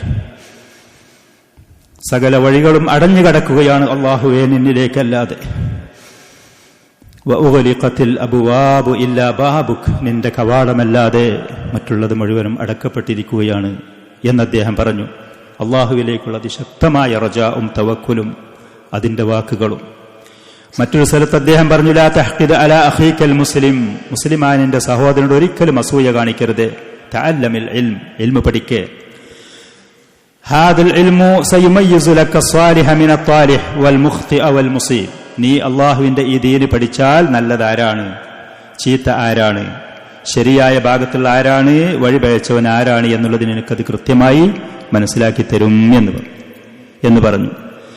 അതേപോലെ രണ്ടാമത് ഞാൻ പറയാൻ ആഗ്രഹിക്കുന്നത് റൈഹാനത്തുൽ യമൻ എന്ന് പറയുന്ന ഷെയ്ഖ് മുഖ്ബിൽ അൽ വാദിഇ റഹിമഹുല്ല, അദ്ദേഹത്തിനെ കുറിച്ചുള്ള ചെറിയ നിലക്ക് നമ്മുടെ ഈ സമയത്തിന്റെ ഉള്ളിൽ ഒതുക്കിക്കൊണ്ട് ഷെയ്ഖ് മുഖ്ബിൽ റഹ്മത്തുള്ളാഹിയെ കുറിച്ച് കുവൈത്തിലുണ്ടായിരുന്ന അൽ വതൻ എന്ന് പറയുന്ന പത്രത്തിൽ വന്ന ചില വാർത്തകളാണ്. മുഖ്ബിൽ ഇബ്നു ഹാദി അൽ വാദിഇ അൽ ഹാഷിദി 1356 ഹിജ്റ വർഷം, 1937 ഇംഗ്ലീഷ് വർഷത്തിൽ റബീഉൽ ആഖിർ മാസം 30 അന്ന് 1422 2001 മരണപ്പെട്ടു. 1356 ജനിച്ച് 1422 മരണപ്പെട്ട്. അദ്ദേഹം യമനിൽ മാത്രമല്ല ലോകത്ത് മുഴുവനും സലഫി ദഅവത്തിന്റെ ആ ദഅവത്ത് പടർന്ന് പന്തലിപ്പിച്ച അതിന്റെ മഹാനായ നേതൃത്വം കൊടുത്ത ഇമാമായിരുന്നു, പണ്ഡിതനായിരുന്നു. അദ്ദേഹം യമനിലുണ്ടായിരുന്ന ഹുദൈദ എന്ന് പറയുന്ന ആ സ്ഥലത്ത്, ദിമ്മാജി എന്ന് പറയുന്ന ആ പ്രദേശത്ത്, ഗ്രാമത്തിൽ ഒരു സലഫി മദ്രസ അദ്ദേഹം സ്ഥാപിച്ചു. ദാറുൽ ഹദീസ് എന്ന് അദ്ദേഹം അതിന് പേര് കൊടുത്തു. ലോകത്തിന്റെ നാനാഭാഗങ്ങളിൽ നിന്ന്, നാനാഭാഗം എന്ന് പറഞ്ഞാൽ ഏഷ്യയിൽ നിന്നും ആഫ്രിക്കയിൽ നിന്നും അമേരിക്കയിൽ നിന്നും യൂറോപ്പിൽ നിന്നും ലോകത്തിന്റെ ഏതേതൊക്കെ ദിക്കുകളുമുണ്ടോ അവിടെ നിന്ന് മുഴുവനും ആളുകൾ ആ പറയുന്ന ദാറുൽ ഹദീസിലേക്ക് ഇൽമു തേടിക്കൊണ്ടുപോയി എന്നുള്ളത്. ജീസാനുണ്ടായിരുന്ന അഹ്മദ് നജ്മി റഹ്മത്തുള്ളാഹി അലൈഹി ഒരിക്കൽ ദിമ്മാജ് മർക്കസ് കാണാൻ വേണ്ടി ചെന്നു.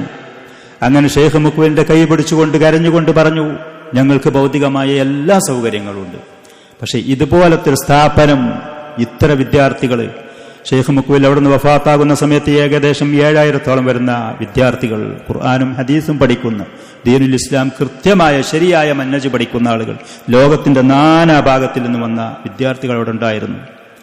അവിടെ പഠിച്ച വിദ്യാർത്ഥികൾ പലരും ഞങ്ങളോട് പറഞ്ഞിട്ടുണ്ട് അവിടെ നിന്നുള്ള ഭക്ഷണത്തിന്റെ കാര്യങ്ങൾ, പരിതാപകരമായ ജീവിത സാഹചര്യത്തിന്റെ കാര്യങ്ങൾ. നിസ്കാരം കഴിഞ്ഞ് ഇറങ്ങുന്ന സമയത്ത് അവിടെ നിന്ന് ഭക്ഷണം കഴിക്കുന്ന വിദ്യാർത്ഥി, വിവാഹം കഴിക്കാത്ത വിദ്യാർത്ഥികൾ, വിവാഹിതരായി ചില കുടുംബങ്ങളുമായി താമസിക്കുന്നവരോട് സലാം പറഞ്ഞ് അവരടുത്ത് ചെല്ലുമായിരുന്നു. ശരിക്കൊരു നല്ല ഭക്ഷണത്തിന് ചില സമയത്ത് നിങ്ങൾക്ക് അത്രത്തോളം പ്രയാസമുണ്ടായിട്ട്. ഇങ്ങനത്തെ പരിതാപകരമായ അവസ്ഥ. ഷെയ്ഖ് മുഖ്ബിൽ റഹ്മത്തുള്ളാഹിയെ കുറിച്ച് പറയപ്പെടുന്ന അദ്ദേഹം കാശ് എണ്ണി വിതരണം ചെയ്യലില്ലായിരുന്നു എന്നുള്ളത്. സംഭാവനകളായി അദ്ദേഹത്തിന് എടുത്തു വരും, ആ വരുന്നതിന് അദ്ദേഹം എടുത്തു കൊടുക്കും, എത്രയാണ് എന്ന് അദ്ദേഹം നോക്കലില്ലായിരുന്നു എന്ന്.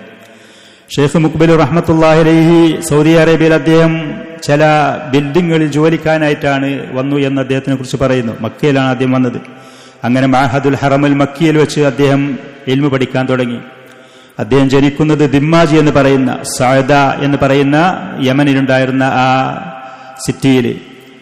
ഏതാണ് അദ്ദേഹത്തിന്റെ ജീവിത ദിവസം, അദ്ദേഹത്തിന്റെ കൃത്യമായത് കാണുന്നില്ല, പക്ഷേ അദ്ദേഹത്തിന്റെ ചില രേഖകളിൽ കൂടെയാണ് ഈ പറയുന്ന അതിന്റെ സമയങ്ങളും ദിവസങ്ങളും ഇവര് പറഞ്ഞത് എന്നുള്ളത്.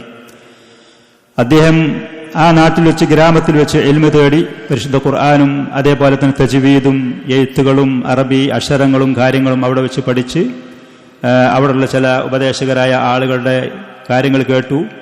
ശരിക്ക് സെയ്ദിയ എന്ന് പറയുന്ന ഷിയ കുടുംബങ്ങൾക്ക് സ്വാധീനമുള്ള കുടുംബങ്ങളായിരുന്നു അവരുടെ കുടുംബങ്ങളൊക്കെ എന്നുള്ളതാണ്. ഷിയ റാഫിദികളാണ്, പക്ഷേ അതിൽ നിന്ന് ഇറാനിലുള്ളവരെ പോലത്തതല്ല, അഹ്ലുസുന്നയിലേക്ക് കൂടുതൽ അടുപ്പമുള്ള ആ കൂട്ടത്തിൽപ്പെട്ട ആളായിരുന്നു. അങ്ങനെ അവിടെ വന്ന് ഉപദേശം കാര്യങ്ങളും കൊടുക്കുന്ന ഒരു ദിവസം ഒരാൾ ഫതുഹുൽ മജീദ് എന്ന കിതാബ് തൗഹീദിന്റെ ഫതുഹുൽ മജീദ്, കിതാബ് തൗഹീദിന്റെ ഷറഹായ ഫതുഹുൽ മജീദ് എന്ന് പറയുന്ന കിതാബ് അദ്ദേഹത്തിന് അതിൽ പറഞ്ഞ് മനസ്സിലാക്കി കാര്യങ്ങൾ കൊടുത്ത് അത് പഠിക്കാനും അത് മനസ്സിലാക്കാനും അദ്ദേഹത്തിന് ഉപദേശം കൊടുത്തു. അതാണ് അദ്ദേഹത്തിന് ഈ സലഫി ദഅവത്തിലേക്ക് വരാൻ പ്രേരണയായത് എന്നൊക്കെ അദ്ദേഹത്തിന്റെ തർജ്ജമയിൽ കാണാൻ കഴിയും. അങ്ങനെ ഏതാണെങ്കിലും അദ്ദേഹം രണ്ടാമത് സൗദിയിൽ നിന്ന് യമനിലേക്ക് പോയി, വീണ്ടും അവിടെ വന്ന് സൗദിയിലേക്ക് തന്നെ തിരിച്ചു വന്നു. സൗദിയിൽ തിരിച്ചു വന്ന് ഹറമുൽ മക്കയിൽ അദ്ദേഹം വീണ്ടും പഠനം തുടങ്ങി. അതിന്റെ ശേഷം മർഹല താനവി അദ്ദേഹം കഴിഞ്ഞതിന്റെ ശേഷം പിന്നെ ജാമിയത്തുൽ ഇസ്ലാമിയിൽ മദീനയിൽ പോയിട്ട് അദ്ദേഹം അവിടെ പഠനം ആരംഭിച്ചു. സ്ഥിരമായി കുല്ലിയത്തു ദഅവ ഉസൂലുദ്ദീൻ എന്ന് പറയുന്ന അവിടെ പോയി അദ്ദേഹം സ്ഥിരമായിട്ട് പഠിക്കുകയും കുല്ലിയത്തു ശരിയാത്തിൽ മുൻതസിബായി, കുല്ലിയത്തു ശരിയാത്തിൽ മുൻതസിബി എന്ന് പറഞ്ഞാൽ ഒരേ സമയത്ത് 2 കോളേജിൽ അദ്ദേഹം പഠനം നടത്തി എന്നുള്ളതാണ്. കുല്ലിയത്തു ദഅവയിൽ അദ്ദേഹം അവിടുത്തെ സ്ഥിരം വിദ്യാർത്ഥിയായിക്കൊണ്ടും കുല്ലിയത്തു ശരിയാത്തിൽ അദ്ദേഹം മുൻതസിബി എന്ന് പറഞ്ഞാൽ പുറത്തുനിന്ന് പഠിക്കുകയും പരീക്ഷ അവിടെ പോയി എഴുതുകയും ചെയ്യുന്ന ആ സംവിധാനം. അങ്ങനെ അവിടെ വെച്ച് അദ്ദേഹം പഠനം നടത്തിയതിന് ശേഷം അദ്ദേഹത്തിന് മാജിസ്റ്റീർ എന്ന് പറയുന്ന ഉപരിപഠനത്തിലും ഉള്ള ഡിഗ്രികളും സർട്ടിഫിക്കറ്റുകളും അവിടെ വെച്ച് അദ്ദേഹം നേടിയെടുത്തു. അങ്ങനെ അദ്ദേഹത്തിന്റെ പഠനത്തിന്റെ ഏകദേശം അവസാന സമയത്ത് സൗദി അറേബ്യയിൽ ഒരു തെറ്റിദ്ധാരണയുടെ പേര് ജുഹൈമാൻ എന്ന് പറയുന്ന, നിങ്ങൾ ചില ആളുകൾ കേട്ടിട്ടുണ്ടാകും, മസ്ജിദുൽ ഹറാമിൽ പണ്ട് മയ്യത്തുകളാണ് എന്ന് പറഞ്ഞ ആയുധങ്ങൾ കടത്തിയിട്ട് സൗദി അറേബ്യയിൽ ചെറിയ പ്രയാസങ്ങൾ മസ്ജിദുൽ ഹറാമിൽ ഉണ്ടാക്കിയ ജുഹൈമാൻ എന്ന് പറയുന്ന ആ വ്യക്തി, അവരൊക്കെ ഷെയ്ഖ് മുഖ്ബിലിന്റെ ദർസുകളിലും ഉപദേശങ്ങളും കേൾക്കലുണ്ട്. ഇദ്ദേഹമാണ് അവരെ പ്രേരിപ്പിച്ചത് എന്നുള്ള തെറ്റിദ്ധാരണയുടെ പേരിൽ അറസ്റ്റ് ചെയ്ത് സൗദി അറേബ്യയിൽ നിന്ന് യമനിലേക്ക് കയറ്റി അയക്കുകയാണ് ചെയ്തത്. അറസ്റ്റ് ചെയ്തിട്ട് കുറച്ച് ദിവസം 3 മാസത്തിൽ ജയിലിലിട്ടു. അതിന്റെ ശേഷം പിന്നീട് സൗദി അറേബ്യയിലേക്ക് തിരിച്ചു വരാൻ ഒരിക്കലും അനുവാദമില്ലാത്ത നിലക്ക് യമനിലേക്ക് ഷെയ്ഖ് മുഖ്ബിലിനെ കയറ്റിവിട്ടു. അദ്ദേഹത്തിന്റെ ഗ്രന്ഥങ്ങളും അദ്ദേഹത്തിന്റെ മറ്റുള്ള വിഭവങ്ങൾ മുഴുവനും സൗദിയിലായിരുന്നു. അങ്ങനെ യമനിൽ അദ്ദേഹം എത്തിയതിന്റെ ശേഷം അദ്ദേഹത്തിന്റെ ഗ്രന്ഥങ്ങൾ ആ യമനിലേക്ക് കൊണ്ടുപോകാൻ അദ്ദേഹത്തിന്റെ അഭ്യുദയകാംക്ഷികളായ ആളുകൾ ശ്രമിച്ചു. പക്ഷേ അന്നുണ്ടായിരുന്ന റാഫിദികളും ഈ പറയുന്ന ഷിയാക്കളും ആളുകൾ എയർപോർട്ടിന്റെയും സീപോർട്ടിന്റെയും ഭാഗങ്ങളിൽ പല ജാതി തടസ്സങ്ങൾ സൃഷ്ടിച്ച് ഒരുപാട് അദ്ദേഹം കഷ്ടപ്പെട്ടു. അങ്ങനെ ഷെയ്ഖ് റഹ്മത്തുള്ളാഹി അലൈഹി പല ജാതി പരീക്ഷണങ്ങൾ അപ്രതീക്ഷിതമായി അവിടെ വെച്ച് വന്ന സമയത്ത് ഒരിക്കൽ ഷെയ്ഖ് പറയാണ്, ഫകഅന്നി ഖറജതു ലിഖറാബിൽ ബിലാദി വദ്ദീനി വൽ ഹുക്ം, ഞാൻ ഈ ലോകത്തേക്ക് അല്ലാഹു എന്നെ പരീക്ഷണങ്ങൾക്ക് വേണ്ടി സൃഷ്ടിക്കപ്പെട്ട വ്യക്തിയാണ് എന്ന് എനിക്ക് തോന്നി. അതിന് മാത്രം ഗ്രന്ഥങ്ങൾ അദ്ദേഹത്തിനാട് കൊണ്ടുപോകാൻ കഴിഞ്ഞില്ല. സാമ്പത്തികമായിട്ട് അദ്ദേഹത്തിന്റെ കയ്യിലൊന്നുമില്ലതാനും. സൗദിയിൽ വെച്ചിട്ട് ആ പഠനം പൂർത്തിയാക്കി സ്വസ്ഥമായി കഴിച്ചുകൂട്ടാൻ അദ്ദേഹത്തിന് കഴിഞ്ഞതുമില്ല. യമനിന്റെ സ്ഥിതി നമുക്ക് എല്ലാവർക്കും അറിയുകയും ചെയ്യും.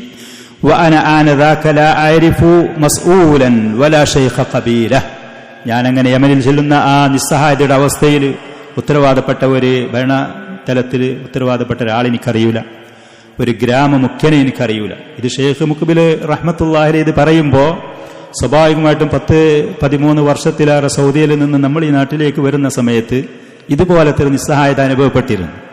ഇതുപോലത്തെ ഒരവസ്ഥ, ഇതേ ഒരവസ്ഥയാണ് ഷെയ്ഖ് മുഖ്ബിൽ റഹ്മത്തുള്ളാഹി അലൈഹി പറയുന്നത്. നമുക്കവിടെ ഒരു ഭരണകൂടത്തിലുള്ള ഉത്തരവാദപ്പെട്ട ആളറിയില്ല, എന്തെങ്കിലും റെക്കമെൻഡ് ചെയ്യാനോ സഹായം ചെയ്യാനോ, അതേപോലെ ഒരു ഗ്രാമമുഖ്യനെയും അറിയൂല. ഫഅഖൂലു ഹസ്ബിയല്ലാഹു വനിഅമൽ വക്കീൽ, ഫഅഖൂലു ഹസ്ബിയല്ലാഹു വനിഅമൽ വക്കീൽ, ഞാനത് പറയുമായിരുന്നു.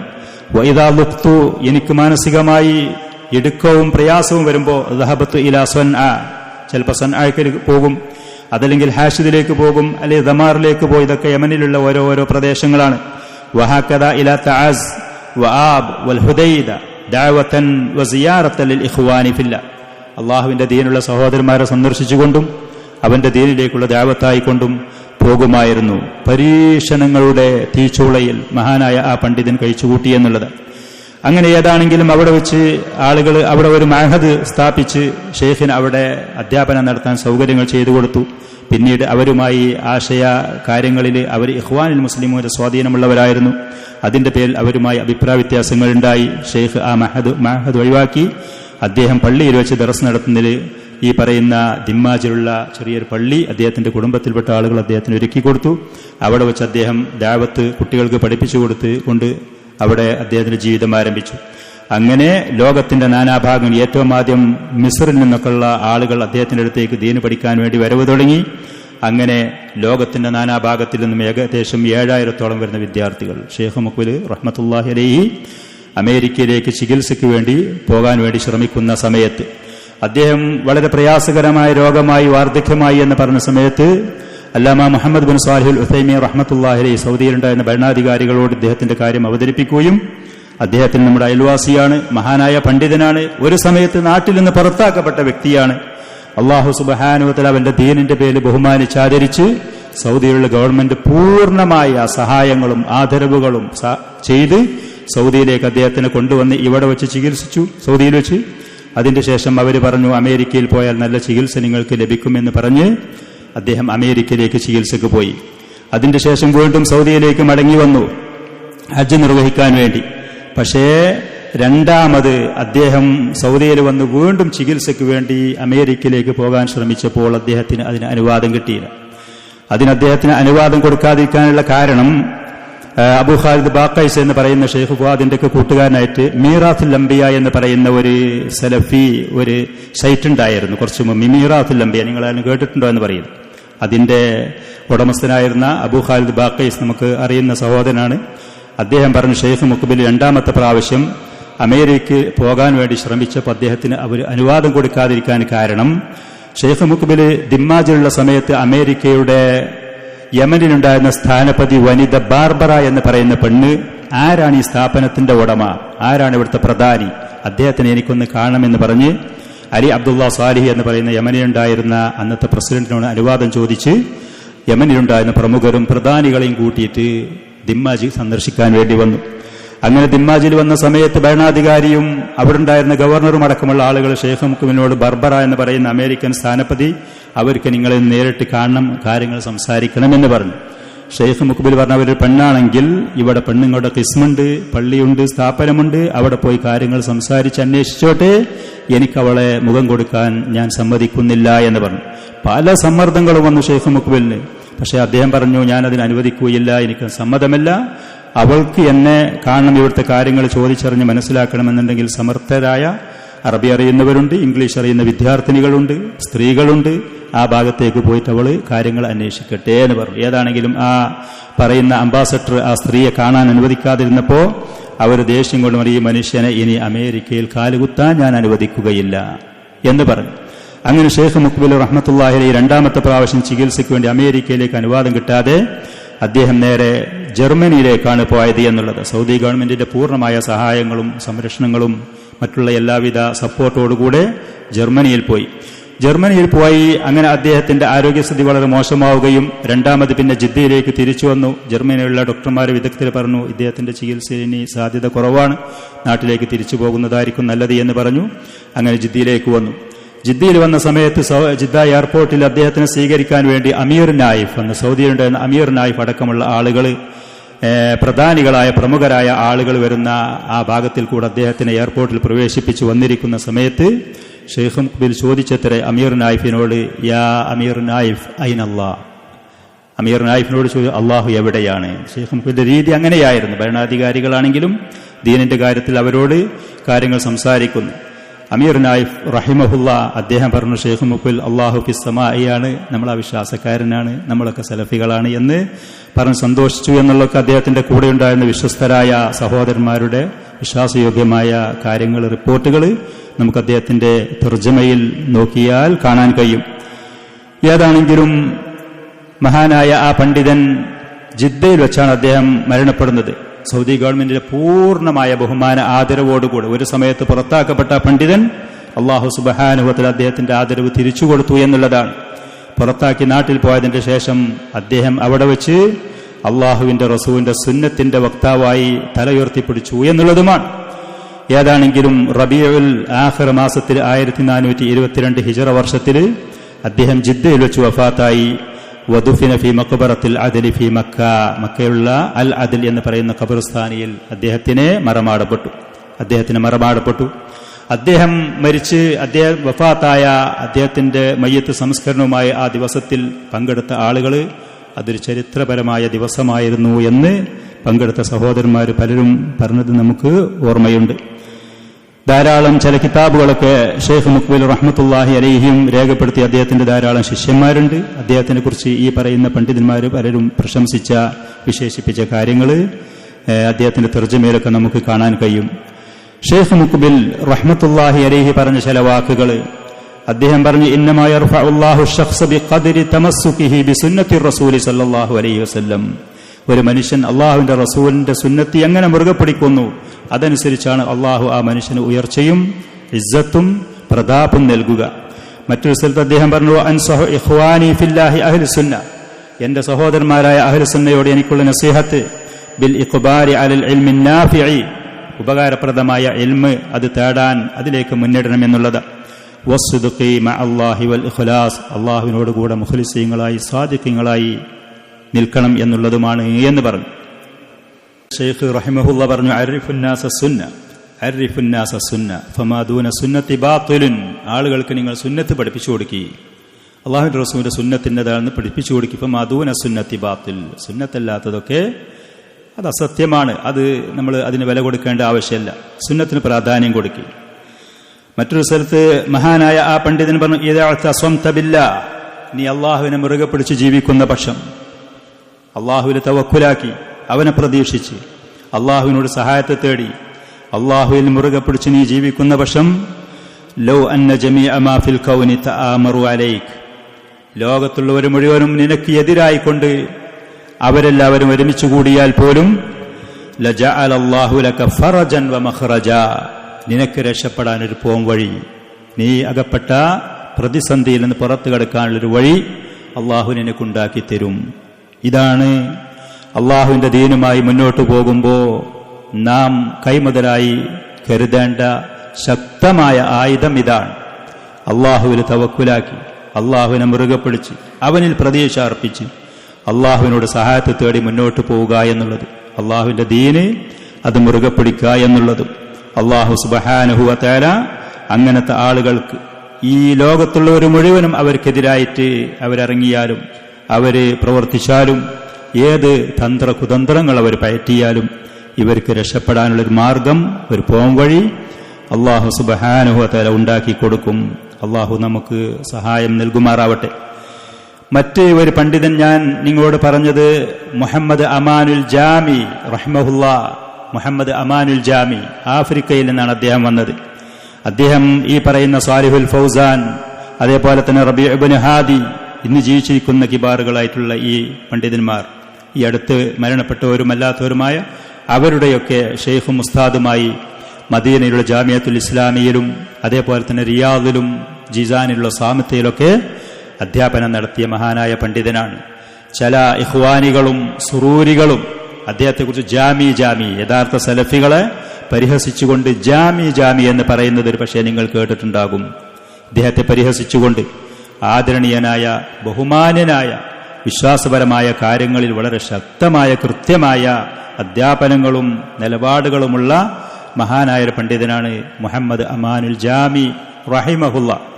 ലലാലത്തിന്റെ ആളുകൾ, വഴികേടിന്റെ ആളുകൾ അദ്ദേഹത്തെ പരിഹസിച്ചുകൊണ്ടാണ് ജാമി എന്ന് പറയുന്നത്. ഷെയ്ഖ് റബീഅനെ മദാഖലികൾ എന്ന് പറഞ്ഞ് പരിഹസിക്കുന്നത് പോലെ വൈലുല്ലി കുല്ലി ഹുമസത്തിൽ ലുമസ. അദ്ദേഹത്തിന്റെ പേര് മുഹമ്മദ് അമാൻ ഇബ്നു അലി ജാമി അലി യുഖന്ന അബു അഹ്മദ് എന്നാണ് അദ്ദേഹത്തിന്റെ കുഞ്ഞത്ത്. ഹബിഷ്യക്കാരനാണ് അദ്ദേഹം. ആഫ്രിക്കയിലുള്ള ഹബിഷ്യയിൽ നബി സല്ലല്ലാഹു അലൈഹി വസല്ലമയുടെ സഹാബത്ത് മുമ്പ് ഹിജറ പോയ എത്യോപ്യയിൽ മന്തിഖത്തി ഹറർ എന്ന് പറയുന്ന പ്രദേശത്ത് ഖറിയത്തി തഗാതാബ് എന്നാണ് ആ സ്ഥലത്തിന്റെ ഗ്രാമത്തിന്റെ പേര്. ആഫ്രിക്കയാണ്. അദ്ദേഹത്തിന്റെ ഔദ്യോഗികമായ രേഖകളിൽ എഴുതി രേഖപ്പെടുത്തി വെക്കപ്പെട്ടതുപോലെ ഹിജറ 1349 വർഷത്തിലാണ് അദ്ദേഹത്തിന്റെ ജനനം എന്നാണ്. ഹിജറ 1349 വർഷത്തിൽ അദ്ദേഹം ആ ഗ്രാമത്തിൽ അന്നുണ്ടായിരുന്നത് പോലെ തന്നെ മുസ്ലിം ലോകത്തെ എല്ലാ സ്ഥലത്തും ഉള്ളതുപോലെ പരിശുദ്ധ ഖുർആന് പഠിപ്പിക്കൽ അവിടെ ഉണ്ടായിരുന്നു. ആ ഖുർആന് പൂർണ്ണമായി ഹിഫ്ളാക്കി പൂർത്തിയാക്കിയതിന്റെ ശേഷം പിന്നെ ഫിഖ്ഹിന്റെ കിതാബുകൾ ഇമാം ഷാഫിഈ റഹ്മത്തുള്ളാഹിയുടെ മദ്ഹബ് അനുസരിച്ച് ഉള്ള പഠനമാണ് അന്ന് ആ നാട്ടിലുള്ളത്. സലഫിയത്തൊന്നും എത്താത്ത സൂഫിയത്തും ഖുറാഫിയത്തും ഒക്കെ ധാരാളമുള്ള പ്രദേശങ്ങളാണ് താനും ആഫ്രിക്കയിൽ. സാമ്പത്തികമായി ഭൗതികമായി വളരെയധികം ക്ഷീണവും പ്രയാസവുമാണ് താനും. അറബി ഭാഷ അദ്ദേഹത്തിന്റെ ഗ്രാമത്തിൽ വെച്ച് അദ്ദേഹം പഠിച്ചു. അൽ ഷെയ്ഖ് മുഹമ്മദ് അമീൻ അൽ ഹറരി എന്ന് പറയുന്ന പണ്ഡിതനെടുത്ത്.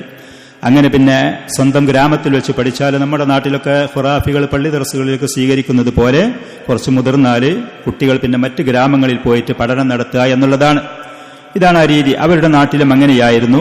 അങ്ങനെ അദ്ദേഹത്തിന്റെ കൂട്ടുകാരനും കൂടെ അദ്ദേഹത്തിന്റെ സഹപാഠിയായ ഷെയ്ഖ് അബ്ദുൽ കരീം എന്ന് പറയുന്ന സഹപാഠിയും കൂടെ അദ്ദേഹം അവിടെ നിന്ന് അവരുടെ നാടിന്റെ അടുത്തുള്ള മറ്റു സ്ഥലങ്ങളിലേക്ക് പോയി ഇൽമു തേടി.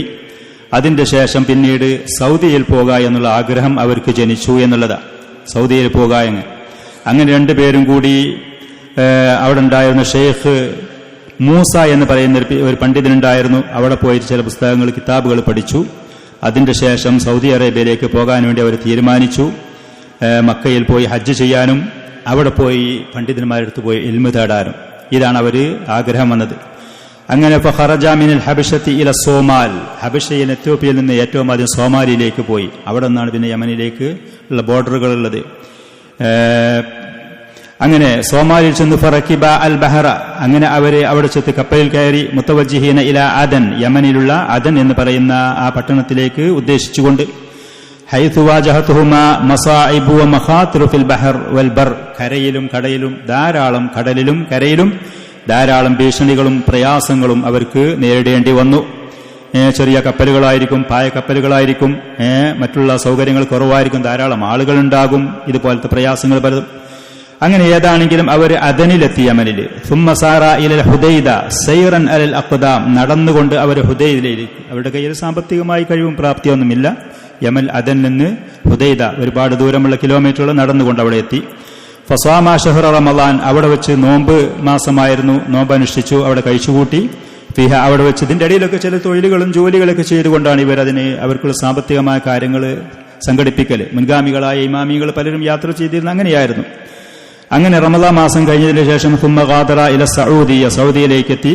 ഫമറ ബിസാമിത്ത, ജീസാനിലാണ് എത്തിയത്. അബി അരീഷ് ഹത്ത ഹസല അല ഇദ്നി ദുഖൂൽ ഇല മക്ക, മക്കയിലേക്ക് പ്രവേശിക്കാനുള്ള അനുവാദം ഗവൺമെന്റിൽ നിന്ന് കിട്ടി. വകാന കുല്ലുഹാ സൈറൻ അൽ അഖ്ദാം, ഇതൊക്കെ നടന്നുകൊണ്ടായിരുന്നു. ജിസാനിൽ വന്നു, അബി അരീഷിൽ വന്നു, അവിടുന്ന് മക്കയിൽ വന്നു. ഇതൊക്കെ കാൽനടയായി നടന്നുകൊണ്ടാണ് അവർ വന്നത്. വഫിൽ യമനി ഹദ്ദറഹുമാ ബഅദു ശുയൂഖ് ഫീഹാ മിന ദഅവത്തി സലഫിയ്യത്തി അല്ലത്തി യുത്ലിഖൂന അലൈഹാ അൽ വഹാബിയ, യമനിൽ നിന്ന് അവർ സൗദിയിലേക്ക് പോരുകയാണ് എന്ന് പറഞ്ഞ സമയത്ത് അവിടെയുള്ള ഖുറാഫികളായ ചില മശായിഖന്മാർ പറഞ്ഞു, സൗദിയിൽ പോയി വഹാബികളായി നിങ്ങൾ നശിക്കാൻ പോകേണ്ട, അവിടെ പോയി പരാജയപ്പെടേണ്ട എന്നൊക്കെ പറഞ്ഞ് അവരെ ഭീഷണിപ്പെടുത്തുകയും നിരുത്സാഹപ്പെടുത്തുകയും ഒക്കെ ചെയ്തു എന്നുള്ളത്.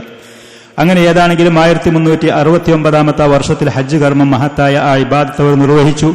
അതിന്റെ ശേഷം മസ്ജിദുൽ ഹറാമിൽ വെച്ച് ഹലഖാത്തുൽ ഇൽമ, അവിടെയുള്ള ഇൽമിന്റെ സദസ്സുകളിൽ പങ്കെടുത്തുകൊണ്ട് മശായിഖന്മാരിൽ അവർ ഇൽമ തേടി.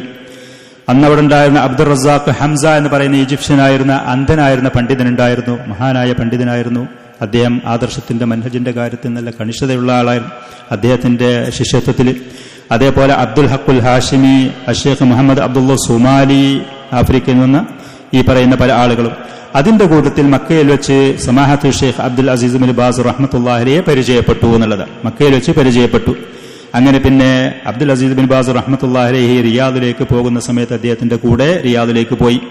അവിടെ റിയാദിലുണ്ടായിരുന്ന മഅഹദ് അത് തുറന്നു, അത് വിദ്യാർത്ഥികൾക്ക് വേണ്ടി തുറന്നു, അവിടെ സൗകര്യമുണ്ട് എന്ന് പറഞ്ഞപ്പോൾ കുറച്ചുകൂടി കൃത്യമായ ഒരു ചിട്ടയോടുകൂടെയുള്ള പഠനം എന്നുള്ള നിലക്ക് അങ്ങോട്ട് പോയി.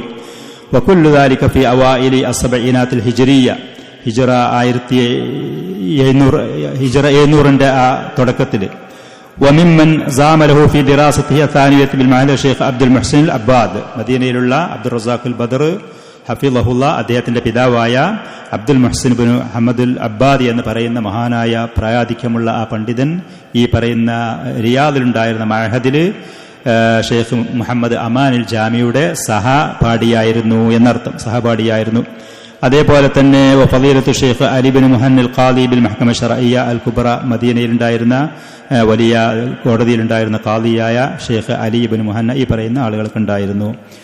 അങ്ങനെ ഏതാണെങ്കിലും പിന്നീട് ഷെയ്ഖ് ബിൻ ബാസ് റഹ്മത്തുള്ളാഹിയുടെ പ്രേരണ പ്രകാരം അദ്ദേഹം അവിടെ നിന്ന് റിയാദിൽ അധ്യാപനം നടത്തി. പിന്നീട് സ്വാമിത്തയിൽ പോയി. അതിന്റെ ശേഷം അദ്ദേഹത്തിന് വീണ്ടും മദീനയിലുള്ള ജാമിഅ ഇസ്ലാമിയ തുറന്ന സമയത്ത് അങ്ങോട്ട് അധ്യാപകനായിട്ട് അദ്ദേഹത്തിന് കൊണ്ടുവന്നു എന്നുള്ളത്. അദ്ദേഹം പഠിച്ച പണ്ഡിതന്മാരുടെ കൂട്ടത്തിൽപ്പെട്ട പല ഉലമാക്കളുണ്ട്. അബ്ദുൽ നാസിർ സാദി റഹ്മത്തുള്ളാഹി അലൈഹിയുമായിട്ട് അടുത്ത ബന്ധമുണ്ടായിരുന്നു. അതേപോലെ ഫളീലത്തു ഷെയ്ഖുൽ അല്ലാമ മുഹമ്മദ് ഖലീൽ ഹറാസ് എന്ന് പറഞ്ഞ ഈജിപ്ഷ്യൻ അഷ്അരി പണ്ഡിതനായിരുന്നു, അസ്ഹറിലുണ്ടായിരുന്നു.